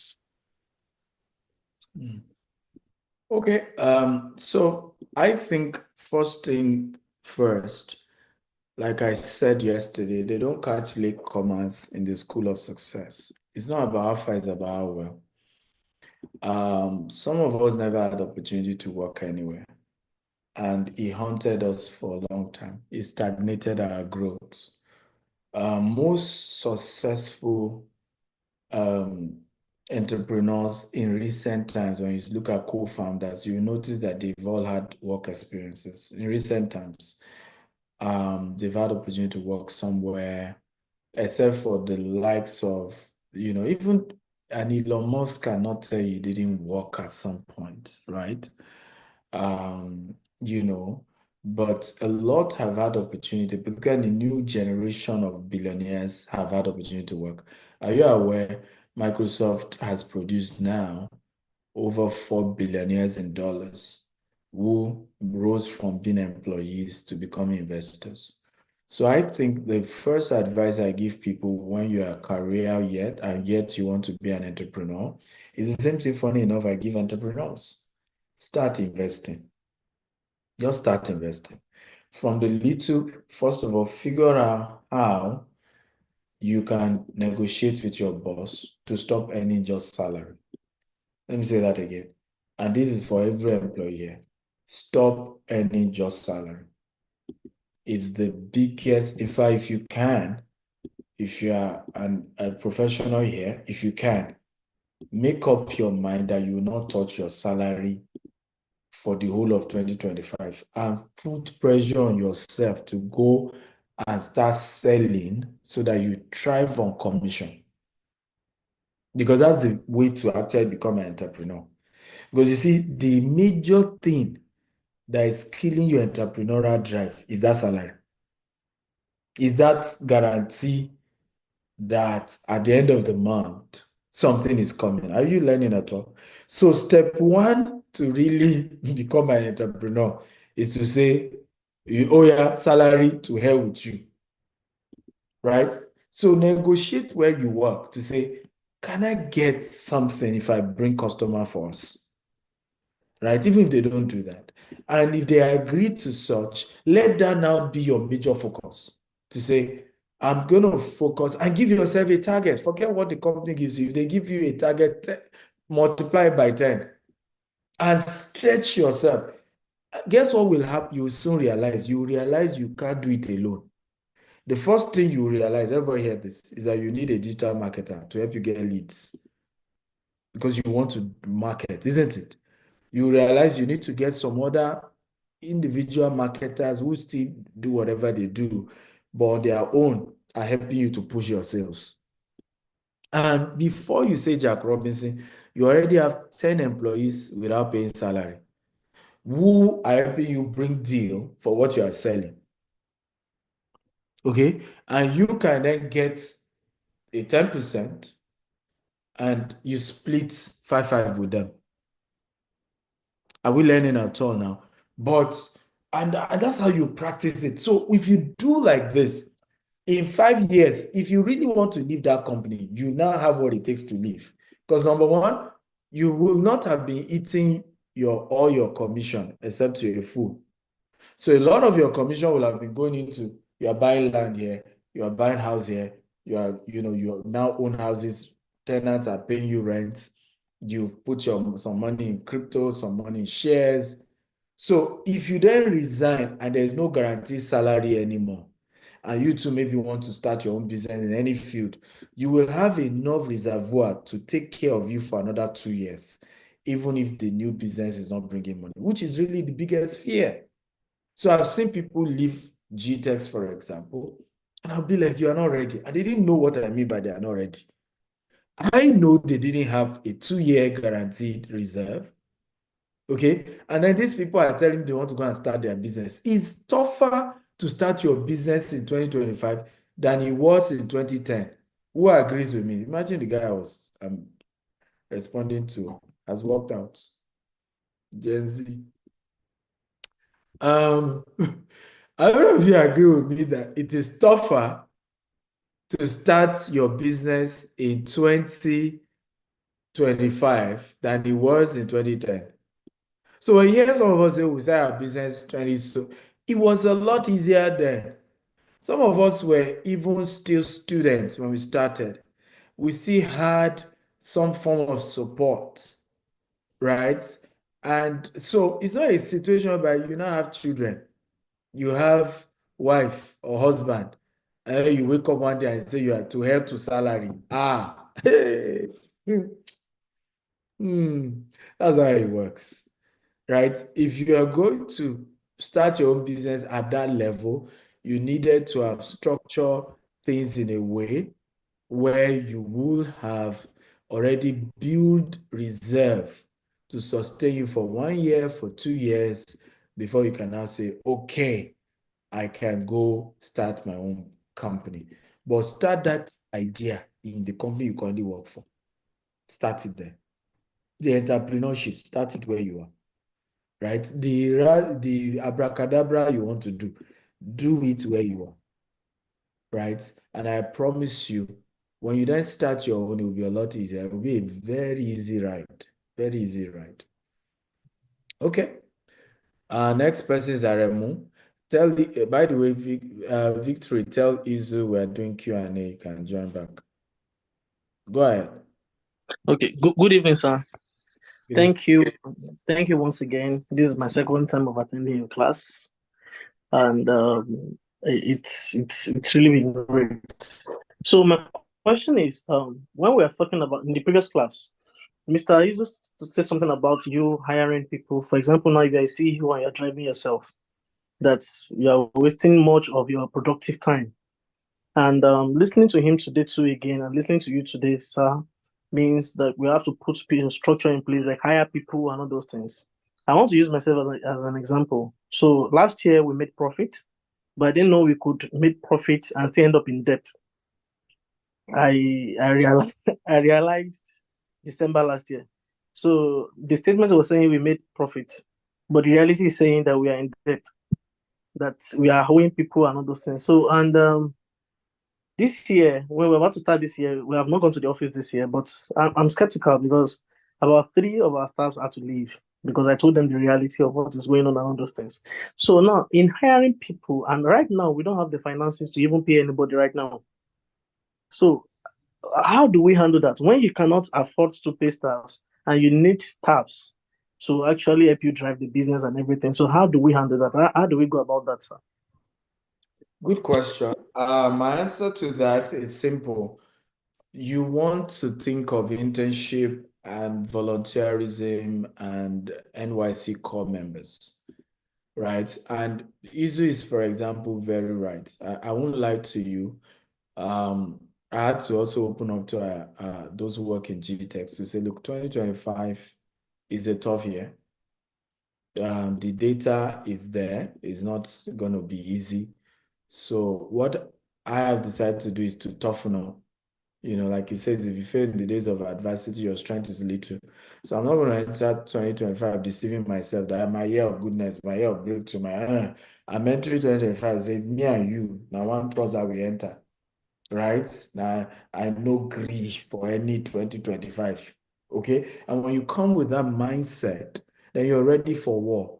Then you're prepared for the challenges the year is going to throw at you, rather than the deception of, oh, it's just going to be rosy, it's going to be a lot better, it's going to be a lot easier. No. So I've had to tell our team, you have to double up. All our CEOs, you have to double up. I'm not playing with you.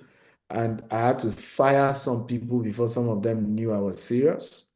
Yes. So I want to encourage you. You may need to fire 1 or 2 people because they will say, that's how a guy always talk. He won't do it. Fire 1 or 2 people. Right? Otedola is ready to change First Bank. They think he was joking. The use style is the last MD. Okay, and then because it's a board now, management board decided to do lavish party for that guy. A guy that Otedola felt he has seen so much, according to Otedola and reports in media, that the guy mismanaged a lot of resources in First Bank. And now you are doing lavish party for the guy, right? What did you do? The person who chaired that lavish party was the first person that was fired. And there are now stories talking about a lot of those top leaders, another 20 or so, have already gotten their letter. Don't return to First Bank starting the year.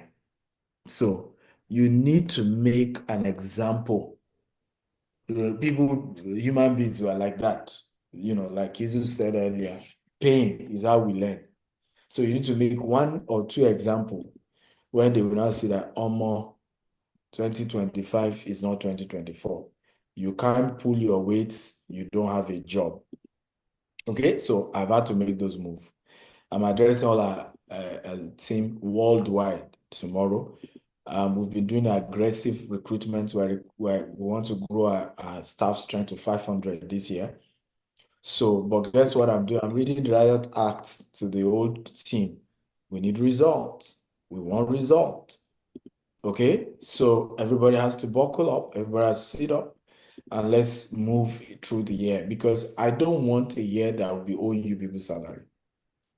Right? I don't want it. The signal is there that it's going to be tough. So why do I want to be playing around? Okay, and I'm recruiting aggressively people that I'm going to pay crazily. Like literally, I'm paying 1 million. You can help me push up the recruitment anyway. You can sell 1 million guarantee salary. You meet your target for 3 months, I give you a brand new car. How about that? And you are still getting commission of over 5 million on the side. So I'm ready to spoil you silly if you can perform. Right? Now, if you cannot perform, get out. Or come and be an intern.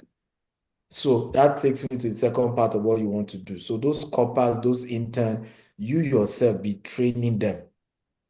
Take personal interest in them because they are your lowest team. You are not paying much. So make a miracle of them. One of our interns in 20 months ago has now become an MD. She did 1.2 billion in sales this year alone. Right? But she came in as an intern, no salary for 6 months. But by the third month, she already was making 60 million in sales. That's 3 million in commission. Right? In 20 months, over 1.2 billion. Don't you think that person is a beast? Right? So the person was rewarded. We're making you an MD. Yeah, you are new. You will struggle. We'll coach you. We'll mentor you, but you deserve it. And she got a car. Right? And I intend to spoil people like that more this year. Spoil to stupor spoiling. You and your family, go and rest on my bill. I will pay. Chop my money, 2025, if you can perform. But you can't perform, get out of here. So that's the kind of aggressive approach I think you can use. And I'm sure you have a great year. You're welcome. So next person is Mark Idoko, one of my oldest mentee, but the energy of this man is another thing. Even Gen Z no get your energy. Mr. Mark. Okay. Thank you, Doctor. First of all, I want to sincerely thank you for this goal setting session. Actually, have set us personally has set me on my toes.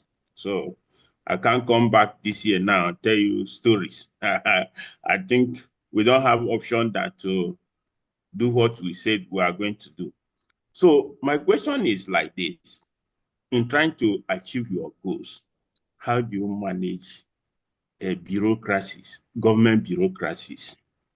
I mean, I give you a typical example. The project you know of, we have done everything the authority asked us to do in terms of drawing, where they asked for amendment, you have made. They gave us a bill in 10th October. We paid the bill fully. Till today, they have not given, in fact, they even sent us a written conveyance letter, that's approval, but it's not yet signed. They say every day, they say is in director's table to sign. Today you call, they say director is, if his travel is not around. So how do you manage those kind of issues? Because this is totally out of control. My billionaire mentee, Mr. Mark. My advice is simple. Um, if you, how many of you noticed, for example, I don't know whether you noticed, I networked more this year. You see me with one top person here. This year or last year? Last year, rather. Did you notice that you will be, if you notice, you are seeing me with this person, that person, you'll be wondering what am I looking for, right? The first thing is you have to network upward with people in government, all right? And if for any reason you don't want to network upward with people in government, get a consultant to do it because it's the secret to not giving bribe. Your consultant will have added the gift he needs to give director to what he's charging you. So for me, for example, I don't believe in us directly going to seek for permit. I'd rather use a consultant. He will tell us this is how much he's charging, and his job is to try to get my permit to come out. Right? So that's the approach. If you don't want to deal with government official, I deal with government with long hand. Yes, it's my personal philosophy, but I don't recommend it for you, right? I don't recommend it for everyone. And there are reasons why I do that. But if you want to be like me, you don't want to deal directly with people in governments, then you want to make sure you have a consultant. So I'll give you an advice. I promise you on Monday, you carry hamper and go to that same place and have hamper for director and director's secretary. And I promise you walk out of that place with your permit. Okay. Okay, sorry. Thank you. Thank you, sir. Thank you. You Thank go you. there. Go there with very Okay. big hamper, very big, right? And there's Thank few change for some boys, you meet security people, everybody here and there. But go there on Monday, and I promise you, come out with your stuff. But for future sake, in future, either you get a consultant or you build those relationships with those directors. Okay, sir. Okay, sir. Actually, in this project, we are using a consultant, but this is what the consultant is telling us. So on Then his you own, have a wrong consultant, because your okay, consultant is not supposed to be giving you stories. Part of what he's supposed to factor in is he's supposed to have known those directors to start with. He's supposed to have built relationship with them to start with, right? When there's relationship, everything is easy, right? And you okay, are sir. so Maybe he I will has chat you not up done. later. Bottom line, me, I'm telling you what is missing. He has not sent hamper. Cut the long story. This is Africa. Don't let anybody deceive you. If he It's all has right. sent, Thank you, sir. stuff will have come out. Thank you, sir. Thank you. Change the consultant. Okay, Easy, you want to add to Okay. this? No, Okay, no. so I was just almost trying to signify that I'm back. I went to a quick Zoom meeting, but I'd just to add, as you go higher, it gets colder. Mark, I think I might have missed out on a few other questions. Stakeholder management is part of a CEO's work. You know that thing I said there are 3 levels: corporate management and operations. And I tried to define what the role of each of those levels are. And if you remember, I said the first level, which is corporate level, is where CEO sits, and that your main work is strategy, networking, direction. Under networking, you have stakeholder management. There is a framework, and I'll probably share that framework with you guys. It's called the stakeholder grid, otherwise known as power interest grid. So there are people in every company that has power and interests. Every company, every association, every community has people that have power and people that have interest. For enough, the guy that has interest might not have power. The guy that have power might not have interest. And in that, there's high interest, low interest, high power, low power. So you can have people that are highly powerful and highly interested. You can also have people that are highly powerful but not interested, right? And people that are highly interested don't have power. So you need to know which one. And for each of those, there are 4 situations, right? High power, high interest, high power, low interest, low power, low interest, low power, high interest. It's a diagram. You can only understand it graphically. Remember, Dr. Simon, when in Ghana, I did a presentation on this with your team, right? Stakeholder, and they said, I have a friend, for example, who was one of the best graduating in my secondary school, passed JAM well. His uncle was VC. but didn't get admission? How do you get very good grade in WAEC and in JAM in a school that your uncle is VC and he didn't get admission? When we realized what happened at the end was that he would go and visit his uncle that was VC, he won't greet. He won't greet the typist. The typist thought he was arrogant. I said, this idiot, because you think your uncle is VC. He went out of his way. You know, there are principalities in this universe. People that are wicked. He went out of his way to remove the guy's name. You know, the typist back then, when we were in school, this was about 15 years ago, they type your admission. You know, VC will never type the list of everybody that's getting admission. You can give names. There's something called VC list. He didn't even need to be on VC list. He was supposed to get there by merit. He had good grades. The guy, woman said, as long as I'm here, right, you will not smell this school. And there are people that say that in different ways. I've ever been to situation where police, you act rudely to police. Police tells you to park your car, park your car. He has made up his mind in his head that if you like, let your paper be complete. You will stay at least 30 minutes. Right? You see, people abuse power. So sometimes that's stakeholder management. 80% of the decision that's made in Nigeria is not made in the boardroom or in the meeting. Join social clubs. Right? If you're in Lagos, for example, where everything happens in Nigeria is one place in Oniko called Lagos Lawn Tennis Club. If anybody knows Yoruba Lawn Tennis Club, you see that place, one small place like this near Oniko, everybody that matter is there. I was still at Polo Club and Boat Club. You see those small things there? The decisions that they are agreeing on Monday was made there on Friday evening and Saturday evening.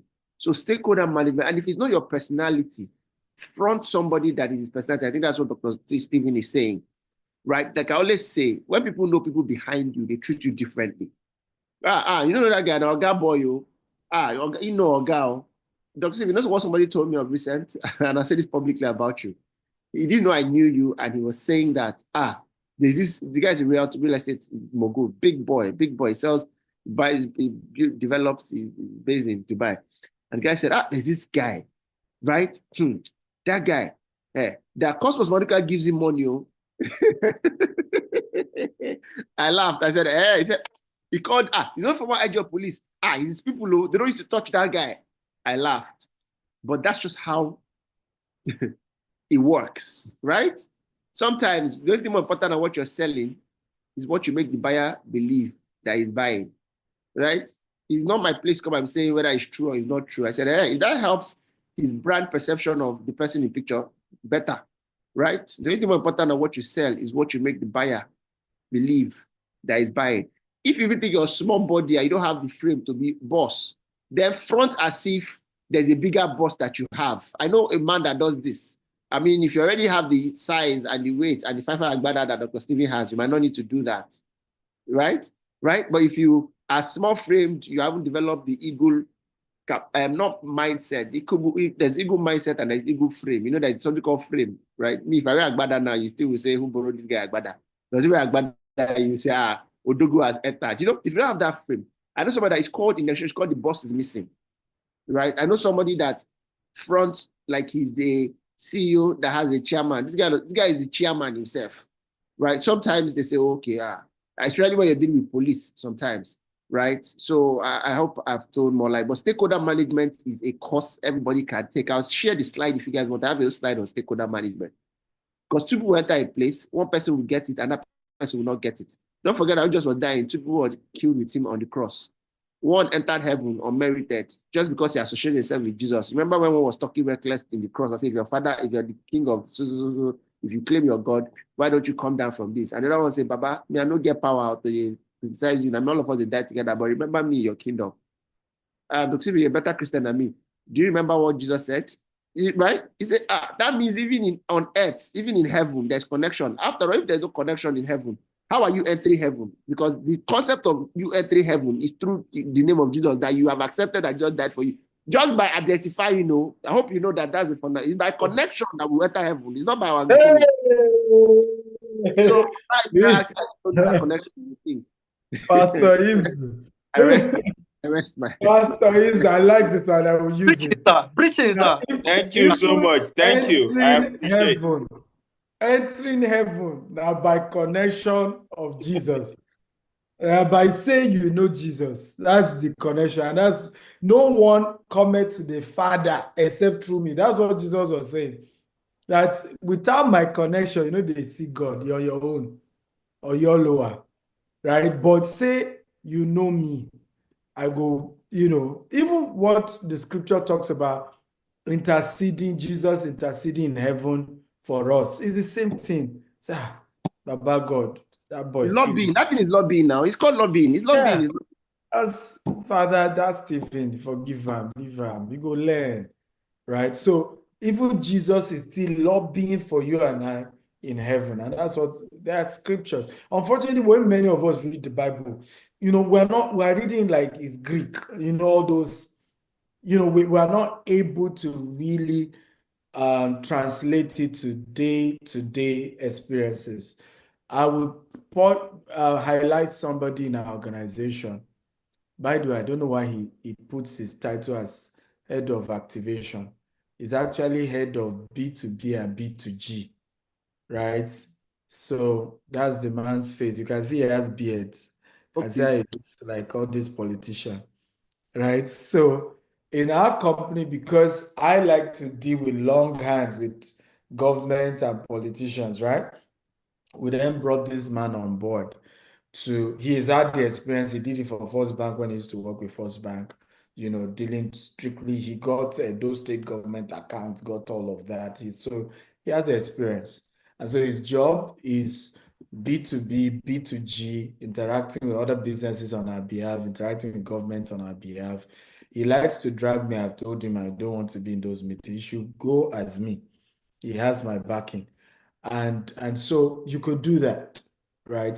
For me, why I don't like interacting with government is that I am too direct, right? By personal, so that I don't create too many enemies.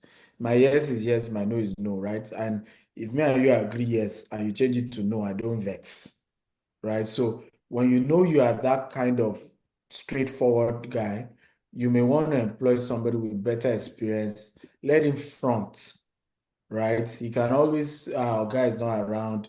And that way, even when I then need to appear in some of these government meetings, I'm only appearing as figurehead. The transaction, the core will still be done between him and those government officials. I hope this makes sense at all. That way, it takes me out of having to soil my hand and having to, your boys are here, your these are here, let them talk to him, right? His name is Glory Okodua. So you could do that same strategy that I had to come up with. So that, is also a good concept, I believe. Thank you very much. I appreciate it. Thank you. You're welcome. You're welcome. Okay, so we have Benjamin Oyering Day. So go ahead with your question.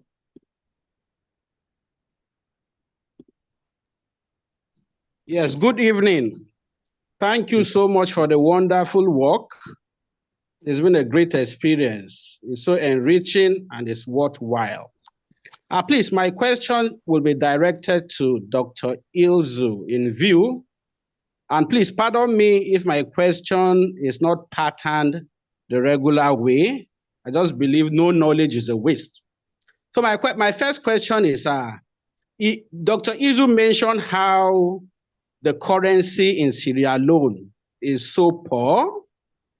It made me recall during Charles Soludo as CBN governor in Nigeria, when he was trying to do a Naira redominalization. I think it generated controversy in Nigeria. So I just needed Dr. Izu to please explain what Naira redominalization means to a layman. I want to understand. Then my second question, Dr. Izu said his company work as a consultant to eye fitness. I recall I'm in Ikeja, Lagos here, but I have friends that live in Mowe. And one thing I noticed is that, Mowe is becoming an emerging settlement for influx from people from Lagos that want to manage rental costs and so on. So in fact, I was not discussing with my friends that I wanted to, bring eye fitness to Mowe Axis. I have one that has an event center but that is not highly being patronized. So the idea just came that if I should bring iFitness to this place, it will sell. So I just want to know, does iFitness work as a franchise? And how do one attract iFitness to an environment? And my last question to Dr. Izu, he said for several years, he stopped going to church. Why is that so? Thank you so much. Only you 3 questions, Baba. No, So Izu, I will advise you. He likes to ask these kind of questions that sometimes are not directly related to what we're treating, but pardon him. Thank you. I think Quick he's shot, I'll make studying it very 1 minute for each, less than 1 minute for each. So Naira redomination, it's not called Naira redomination, it's called currency redomination. Currency redomination is just removing the face value of a currency by removing number of zeros in the currency. Macroeconomics is a jargon. It doesn't reduce inflation, right? It's just a perception. Ghana did it a few years ago when Ghana removed 2 zeros.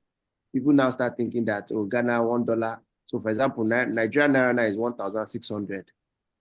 There's a process you apply in macroeconomics. Like, I remove 2 zeros, that becomes $1 for 16 Naira, but it's not exactly 16 Naira.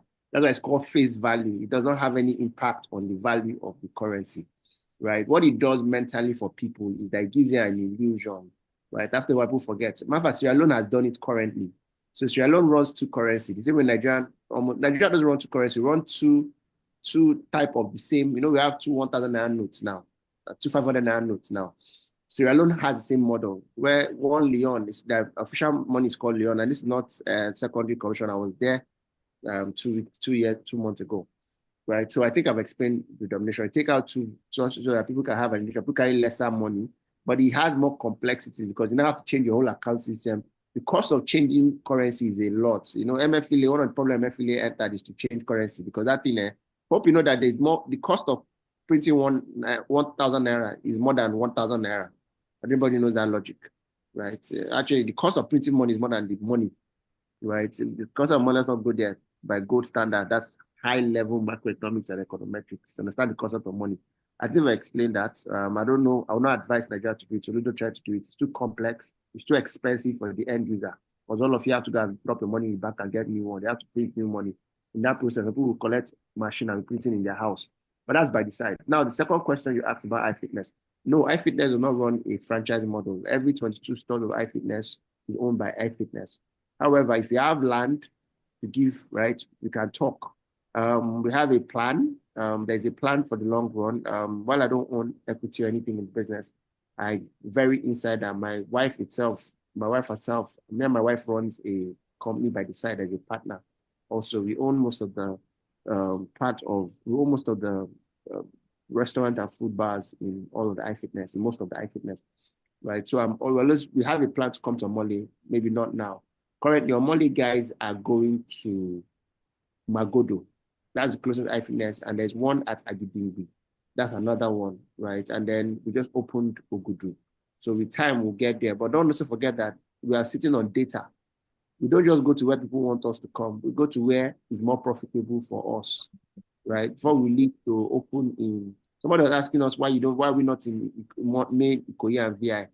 I said, no, there's a way gym work. The very poor people cannot afford gym. The very rich people also don't go to gym.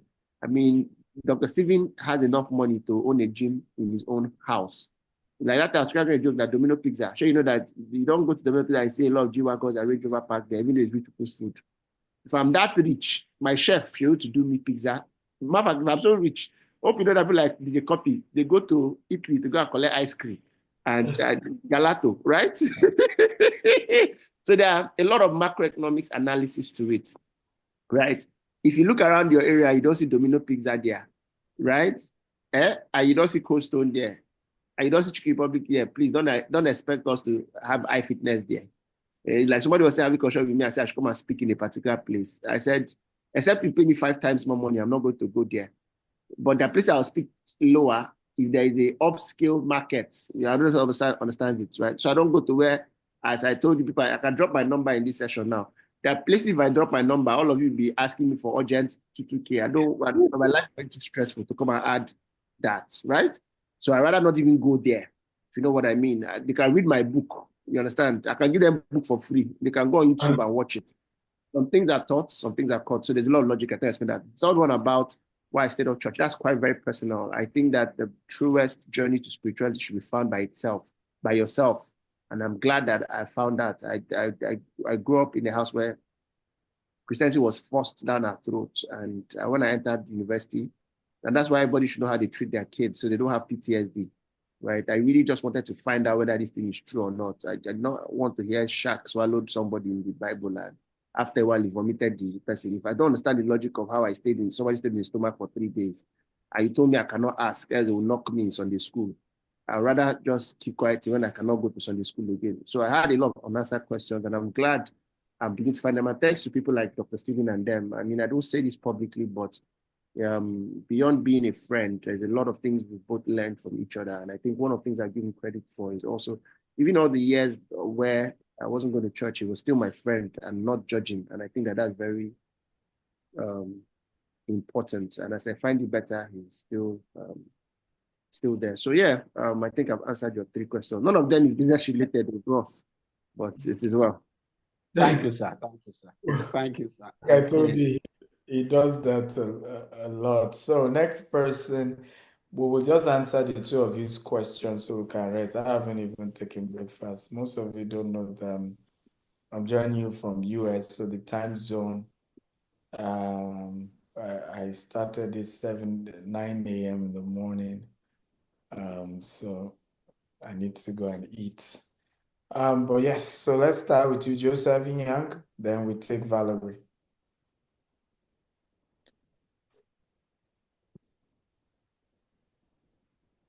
On mute.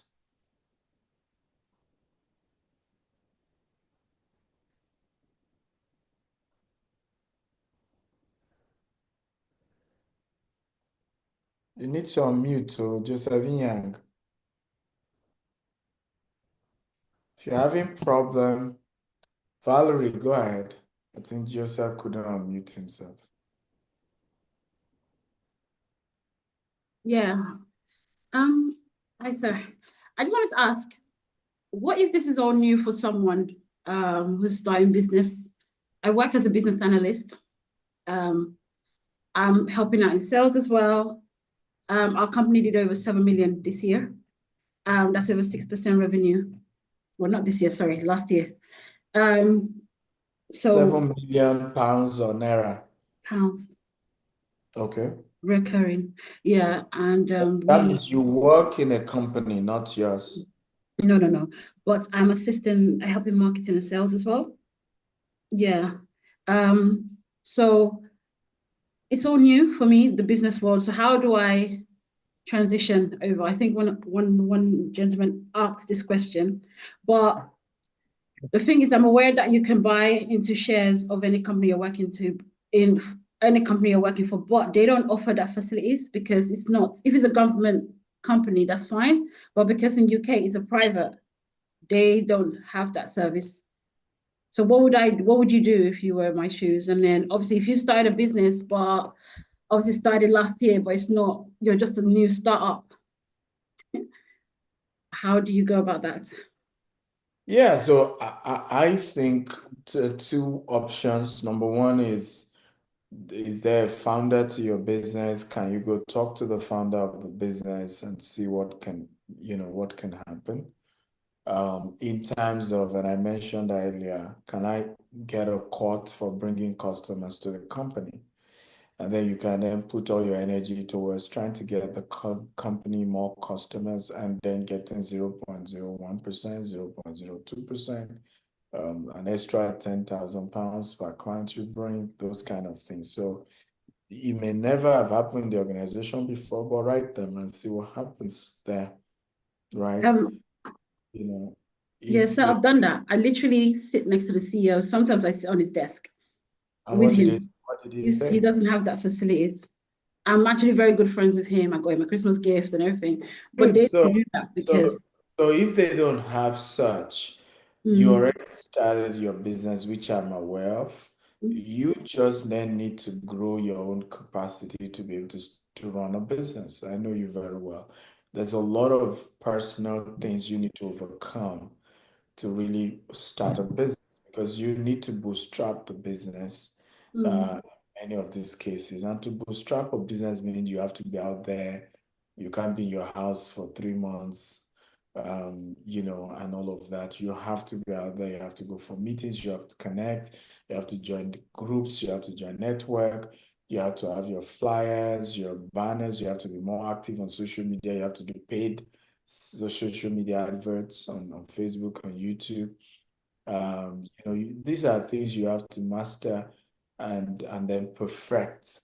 And you then, even in terms of relating with people via email, via phone call, you have to be able to go through the entire process, onboarding new customers, delivering the product within the timeline that is required, being able to manage people because now you're running a business. You can't do it a one-man business. So how do I employ people? How do do I start as a part-time? Do I raise interns who I will now teach to be doing what I normally used to do? Because part of the problem you will face is the pressure of, okay, I can do graphics. And so now at some point, I got 20 people that want me to do graphics for them. Okay, before I knew it, I'm not able to meet up with the deadline because now my delivery time, nobody wants to do business with me because I take 1 week to deliver a graphic design. Meanwhile, people would rather give such to somebody who can deliver in 1 hour, right? So how do I then, okay, maybe my business need to even start from training people on how to do graphics and build website. And as I have a critical number of people who now know how to do graphics, now know how to do website, but they don't even know how to get customers, right? Then I say, don't worry, I'll be giving you customers. So my effort is now towards marketing, towards managing these people and making sure they deliver to our customers at the right time with the right speed. So I think those are the way where you need to go. But ultimately, Valerie, your first number one need right now, because is to join a community, a mentorship community, so that every month you can, ask this kind of questions. I mean, I knew you were at my training the other day, and I saw the spark, right? But I also know that it has dropped for a while. Okay, so you need it consistently. One of the things that I had to do to myself, and people don't know I have that. I came from your kind of background. I'm very conservative. I don't want to talk to anybody. My favorite time till now is when I'm alone. Like I enjoy being me, nobody, just me alone. But I had to work on myself to know that always enjoying being alone is not going to get me to where I need to be. So, but what I did for many years, Valerie, number one, every morning, I must consume 2 hours of motivational content. And then I supported myself also with people. I intentionally would build relationship with somebody who's more outdoor than I am, annoying, but they are more outdoor. I will Come not. to me directly. Why are you going by corner, by corner? Funny enough, it's after I started talking, I realized that you fit that profile as well, right? The only time, you not believe, I've been living in Lagos for years. The only time that I was in a club, is it a club or restaurant or a bar, Yeah. At 12 a.m., okay, only happened last year for Izu's birthday. And he insisted, Izu does club, go to club and all of that. And I had to honor him for his birthday. And I carried my wife so that my eye would not see corruption. So, Went to both wives. eh? Went to both wives. Yes, My wife too, yeah. his wife too was there and she too hated it. But Izu liked, he had a great time. So, well, for his own sake, we all had to tolerate it. But that's the kind of person I am. But guess what? Yet I have a friend who goes to club. Um, so you want to have those kind of intentionality to build relationship with people who are your opposites, who are going to drag you He ultimately will not change you, but will make you a better person. You'll be more tolerant, you'll be more outgoing, you'll be more conversationalist, you'll be able to also because many of your customers may be they may be club people, and then you're trying to have conversation, you are so boring because you just don't even know what's going on, right? And you can have conversation on politics, on music, on this. I'm not really your so-called music guy. I kind of like clean content, but there's no music. I don't know what's going on. I know most artists, I know who they are. I'm focused on their dollar sign, how much are they making, how are they growing their brand. But some of the music, I don't really like it because I like content that are clean and are family friendly. But I'm still conscious of wanting to be vast. I read beyond my field. If I break down oil and gas sector for you, you wonder whether I've done oil and gas business. If I break down, even sectors are annoying. I research about it. I try to understand how it works. That's the way you want to go. I hope it makes sense. Yeah, thank you very much. I hope you've joined the Smackdown University community. I will look into it and join. It's but practically free, so at least start from there. Yeah. Is that the online school? The online? Yeah, the Smackdown University. Yeah. Yes, I'm with them. I'm on that one. So sign up on that. We're giving 3 months extension worth $1,000. So sign up, and be part of it. Thank you. You're welcome. Ian, do you still want to ask your question? Yes, sir. Yes, sir. I want to say a very, very big thank you for this session. I've learned so much. I was taking notes myself. My name is Joseph Emmanuel. I recently launched my real estate company here in Abuja, LSA Properties. Every single thing I implemented from in that company was what I learned from your YouTube. I watched like every single video you dropped on your YouTube, from mini estate to all of them. I was able to sell out the first estate, over 50 plots in 5 months. Now, everything I learned was because of you. I want to say a very big thank you for that. And then now to my question. You have everything is me, but you've not said profit offering. That was what I'm preparing. I'm preparing to come and pay for the one-on-one mentorship. I'm still filing the money. So my question is. So my advice would be start. Don't let money be the barrier this year. I think you cannot drop a number, so you cannot drop the number again. Don't let money be the barrier. Call him and say, I want to fix a one-on-one meeting with doctor. Right? This is what I can afford. Let's figure out, something, because if you keep waiting, you, for example, do not know you may be committing some crime. You may have gotten the marketing part well, but you are messing up the management. You are messing up, I'll give you an example. A gentle guy came to me. I was so proud of him. He was at my training in Asaba 2 years ago plus. And this is even outside of management, and that's why we must balance it, right? Because there's also the practical aspect of core work. The management part, I'm working with you to work with all of you who are joining my coaching. But there's also the practical element that is not even, because there is the core business itself.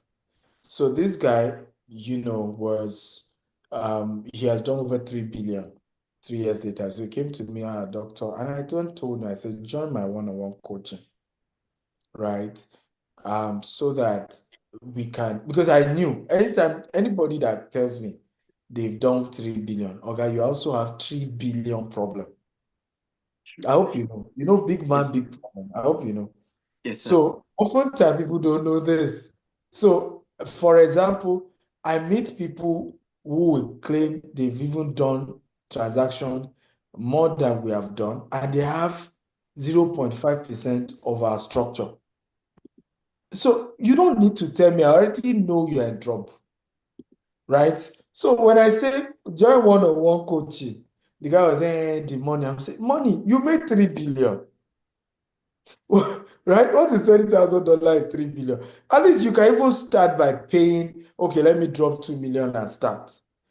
Now, 1 year later or 6 months later, only for the guy to be reaching out to me, estate number 1 has been collected. Estate number 2 has been collected. When they did negotiation, the family came back and told him, right, I need to pay more money, else he can't be on site. Right? Cut the long story short, he's in a big mess. He can't even visit his office. People are all over him. And I said, but I told you just 6 months ago. Because this is what we would have resolved. Because what I do in my one-on-one coaching, I ask you all the questions I need to ask. I literally strip your business naked, right? And then begin to guide on, okay, this is missing, this is missing, this is missing. Because sometimes you don't even know what's missing. You just know we are selling land and people are buying, right? How about your contracts? How about your terms? How about your price points? All of that. How about your negotiation with the families you bought land? How about perfecting your document? How about the division? I can go on and on and on, right? So please call Ikena. He's put his number in the chat box and let's fix it. But go ahead to your question. Yeah, so my question is, I realize in the journey, everybody's trying to like scam you. From when I started the registration to Skumo to Red Hat, everybody's just trying to extort you. How do you find a way to like balance all of that? And then my second question is, how do you build structure? How did you build structure when you started out as a newbie developer in the industry? And then the last question is, how do you also easily pitch to get other people for OPMs from investors? Good question. So I want to start by saying your first challenge is your look, right? Because you look so young and you're running a big, yeah, you look young and you're young. You will have a situation where everybody looking at you is already even pissed off that you call yourself a CEO. Because an average person you are meeting is probably in their 50s and they are not yet CEOs. So they're already pissed off. How did he make money so early? What did he do? And all of that. So your first move is to close the gap. Someone like you should never call yourself CEO. Or what you want to do is to say, I'm MD. And then get someone like myself or Izu or people who have more prominence and then make them your chairman. I learned this secret many years ago that a small snake that wants to grow big must hide his head under a big mother. When he's grown big, he can bring out his head and say, I am here. But if he wants to live long, he should hide his head under his mother when he's young.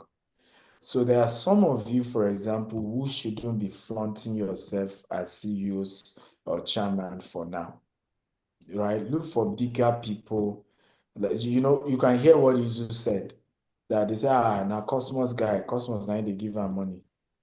Why would they say that when we started in US, Dr. Cosmos came, tore all our estate? Everybody knows he's not going to waste his time to travel all the way to US, right, and be visiting sites of somebody he has no business with, and then was in our office, was praying and all of that. So it's easy. And that's the truth. The chairman of our land business is Michael Kiro. So when you say you're a police officer, you want to cause trouble, they will tell you now, Kiro company. So except you want to holler, you give yourself brain. Okay, so if even at my level, I've had to get bigger people to chair our board and be able to front for us. There are some estates we launch. I don't go there. It's Michael Kiro that will address the crowd, address the media, talk about what, we're going to be doing there. And it helps, right? So for you, that's where, and that's why I set up the coaching, let's be honest. It's because I realized what I suffered. Because what I'm teaching you now, I did not know it 12 years ago. I too was carrying my head, fronting myself, CEO, CEO. I just noticed before you know they say I'm a scammer. Before you know it, people are calling me name. Before you know there's a story. I just didn't know what was wrong. Okay. But it took me years to now realize that for them, it was just how can you say you own all of this at this young age? I only stopped having people doubt me in the last 3 years. Do you believe that? In the last 3 years. And what happened in the last 3 years? I networked up from Obasanjo to Cosmos to this. And so when they started seeing me, those now it makes sense. How can he say he's doing now we get it. Okay? It makes sense now. But for him to be saying you should not bobo us here, right? So that would be my advice. But for you, I will immediately link you up with Izu because there's a lot that Izu can help you do, like recruitment. It needs to help come in and help you recruit, help you. But I want to have the first session with you myself first, right? So that I can look at other things aside even those ones, right? Those are even some deeper issues about is the land is even secured? Have you even made moves now that will make sure 10 years to come, they will not come and collect the land? And then like the case of this, my mentee, right? The story is another thing. Are you aware some land negotiations, I go with a combined team of police and military when I started? That was the only time they stopped collecting land. At some point, I will pay for this land. I will get there, thugs will come, dislodge us. Second, third, fourth. So after a while, I realized, I had to reach one of my mentors. He said, look, the way you do things like this, the day you are going for negotiation, combined team of a military battalion and police, and you go and negotiate. So I remember one of the cases of those land, when they've been misbehaving, they refused to allocate. So I went to Olori Ebi's house. One of my military friend who is a captain. So the military had gotten there first before my own convoy arrived. Then I came with a police convoy. By the time I entered Baba's house, they say you brought military for us. I said, no, Captain Umar, come and greet Baba. Me, I'm frustrated to he to Baba, how are you, sir? Say, they are my friends. We are just coming from one. Guess what? They allocated my land that day. And that was the last time they messed with me. So there are a lot of stuff to land business. Not one of the easiest business to do. But I look forward to seeing you in the one-on-one coaching. Talk to Ikena and let's make it happen, okay? Thank you very much, sir. Thank you. Izu, you want to add something? It's something Donald Trump. So I had a mentor, Charles B of blessed memories. Charles B in the US back then used to drive. And guess who he was? There was a driver, and guess who used to drive? He used to drive Donald Trump. True story. Same Charles B. Charles B used to be a driver to Donald Trump. This question was told to me almost 20 years ago, right? So Donald Trump used to tell him something. When you're a driver and you're quite smart and you're Nigerian, right? Donald Trump became his friend beyond him just being a driver client. He drove a lot of guys. I think he drove a lot of senior men.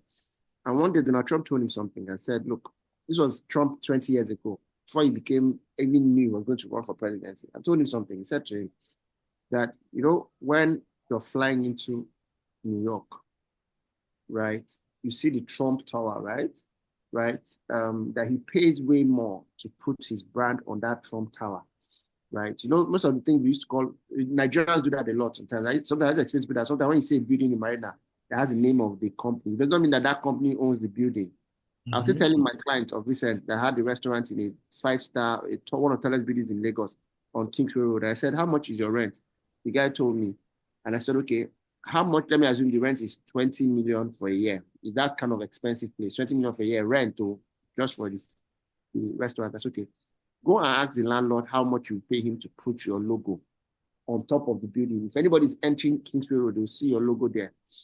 When the person told him it was over 40 million to put it, I said, pay the 40 million. That it makes more sense for that logo to be there than he said, well, I told him the Trump story. And I said, look, branding is so powerful in Nigeria, right? It gives an illusion. When we think of UBA as, and Tony Melu is king of branding. I mean, that guy has been carrying cameraman since his days of Allstate Trust Bank and Standard Bank. So this is what I'm driving. You need to brand properly, right? Even in this type of meeting, Joseph, because you already look young, you cannot be dressing like Ghana Wana man, Ghana man, Ghana man. Because I would assume you're a hip-hop artist, your Wizkid's Wizkid is your mentor, then Dr. Steven is your mentor, right? So Donald Trump always told him something, that the universe is designed to attack the weak. You know, that Trump act like he's a bully. He acts like, oh, I know, I'm going to bring down the Mexican wall. I'm going to do this. You see? And I said this in part 2, blemish animals in any religion, whether it is in Old Testament Bible or in your village shrine, blemish animals are not allowed as offering. You don't carry chicken that has one leg to your village to go and meet the gods, because I said it here. Now, don't act blemish, don't act scared, don't act weak. Fear is the devil's most potent weapon, same as whoever is your opponent, right? So brand boldly, don't act like you're weak. I think that would help. And for structure, this is not a place for that answer. Structure needs to be, you need to be handheld, right? Hopefully when you finish conversation with Dr. Steven, I'll be on standby. I mean, whatever Dr. Steven recommends, we get it done, right? For other people too, structure is not a commission. 90% of things I wanted to say, I can't even say them because there's how to build organogram, how to create key department you must have in your company that you should not play with. Who are the key positions you have? How do you know who to appraise and who to let go? I said this last time, that anybody that's not performing your company, ask yourself, if everybody in your company was in the same quality of that guy, will your company have made progress? If the answer is no, let the person go. If the answer is the progress will still be the same, train the person. If the answer is, if everybody in the company was like this guy, exactly like this guy, my company will make progress, please call that guy and protect him in terms of promotion and all that. All right, so structure, I'll break that down. You need to be handheld, you need to be handheld. Organogram, positioning, JDs, KPIs, SOPs, Pokayoka, eliminating waste, eliminating inefficiency. It's a whole journey, right? Right. So for every other person, I think I've dropped your number. If somebody jokingly said he wants to ask for Jet 2K, if you want to ask for Jet 2K, better not save my number. You will not even deliver. The way my WhatsApp is, the algorithm of my WhatsApp. Once you say, please, I have a problem, you'll be blocked, right? So it's like I see that thought you have to block people, right? So that's on the lighter note, right? So, but yeah, structure is important. You don't rise to the level of your vision, you fall to the level of your structure. Every time I look at Dr. how much it travels up and down, I will always say that's a good test to know how organized your business is. A lot of people cannot lead their business for two weeks. You can't. Right, so you need to build that business. So I've dropped my number. If anybody wants to WhatsApp or just send me a message, I'll be able to talk about it. So cheers, good. But the woman who was mentioning and sounding like she's not fit to be an entrepreneur, that thing is called Dunning-Kruger effect. Another word for it is imposter syndrome. You sound intelligent. You're probably more amazing than you think you really are. People who are giving 10 times more results might not be as skilled as you. So stop that imposter syndrome. Right? You are amazing. The universe fears the day you recognize it. I mean, you already introduced yourself as a business analyst. How then do you say that you're not good with entrepreneurship? You just don't know. But if you still think that way, there are steps to it. Join a support group, a community, get a mentor that would help you, right? Volunteer in a bigger company. You see, one thing I learned, and I did this early days of Xavier. I running Xavier. I had a mentor who was a former bank MD, Dr. Steven, I know the guy. He had left his bank, he had done merger and acquisition. He moved. He's on a bank with Adeleke, that's Davido's father. They were high up there, they did magic them. Davido's father in their 30s, already billionaires in dollars, you know. And he started a small consulting firm. Do you know that every once a week, I will go and spend time in his consulting firm, even though I was on a consulting firm, because I know his level was not my level, right? Right? Volunteer there while you're doing your smaller thing, right? It's how the universe works. Hope you know that when Apple started, Steve Jobs started Apple, he used to go to Hewlett a lot. Hewlett is Hewlett Packard. Matter of fact, the ideas he had in HP made him build Apple, which is now bigger than HP. Right?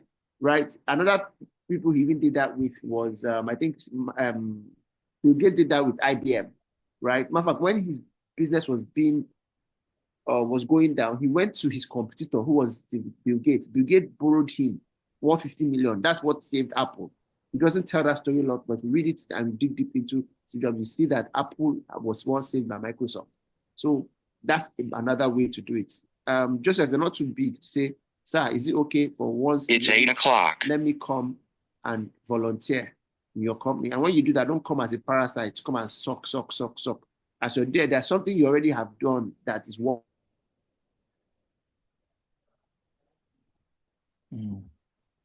Okay, I think it's just network went off. Now, the same thing is talking about Mark Zuckerberg with Dell as well. For you. I remember then when I'm doing analogy, my mentor then had a nice house of people. I ran it. Yeah, we created one of the biggest communities in Ikoyi then. Right? People like, let me tell you how funny this is. Yemi Cardoso, today's CBN governor, used to come to our events to volunteer to help us as young people, because we had, come with content, come with drinks, I come with food. I've always been a hangout lounge kind of anything I did about the community and lounge. I told them I can always gather crowd. I always knew how to get crowd. I will get crowd. They will come him, Wale Edun, Yemi Cardoso, Jimmy Agbaje, that's Shego Agbaje, GT Bank's brother. You all know Jimmy Agbaje, the former guy that ran for governorship. Egbons used to come, but why? I was helping serve him. I was learning, but I wasn't being a parasite. So tomorrow they see me to one that would motivate and bring crowd of my age mate. They'll still come back and say, oh, how can you do that? So let relationship be win-win. All this, Dr. Stevie, you're my mentor. I've learned so much from you and you have not done anything. See, I'm not yet aspire. I'm not a pastor. I'm not asking to give that an offering. But this universe that we live in, Darwin's theory of natural selection that we learned in biology is true. The universe eliminates any species that hunts too much. When you overhunt, right? That's why you see America is breaking down, but they're planting trees somewhere. They are drilling oil, but they're creating electric alternative car. You understand that when they take too much, they return back, right? Yeah, so they came to slavery, they connected us to slavery, but they also gave us some level of civilization. Some of us not wearing clothes today, right? If you know what I mean, right? So let everything be win-win, right? In America, you're saying that they invade people. Without America, you don't have internet today.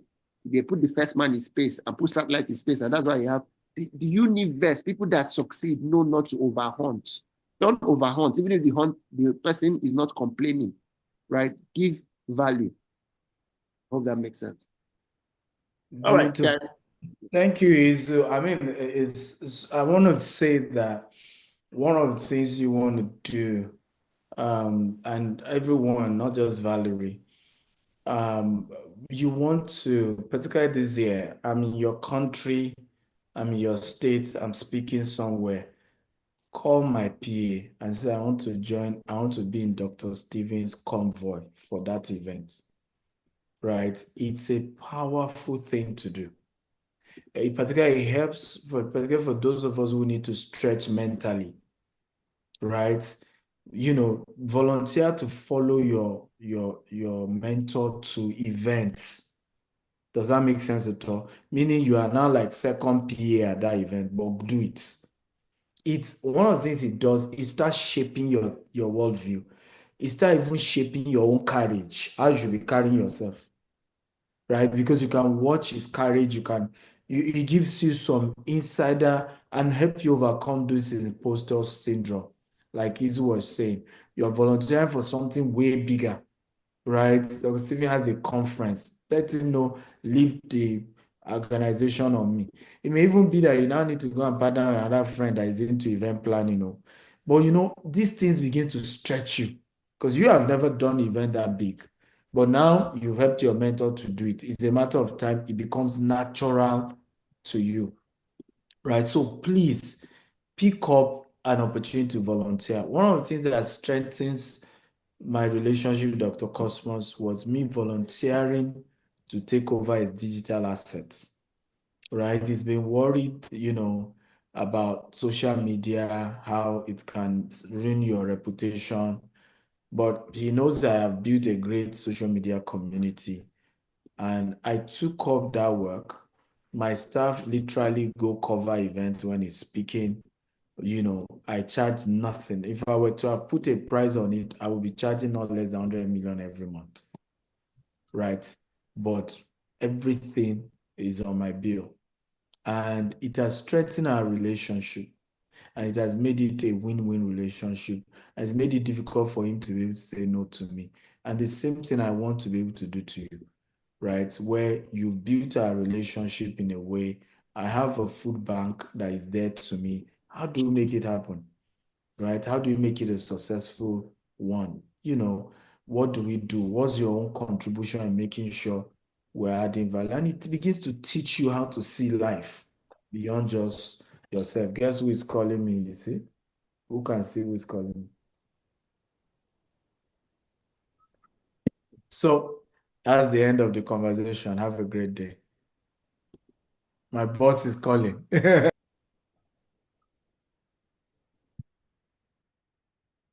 Thank you. Thank you.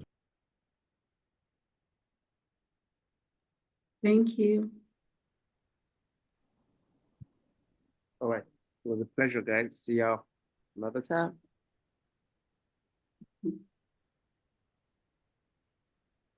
Thank you. Bye-bye. Thank you very much. Thank you. It's been great. Thank you.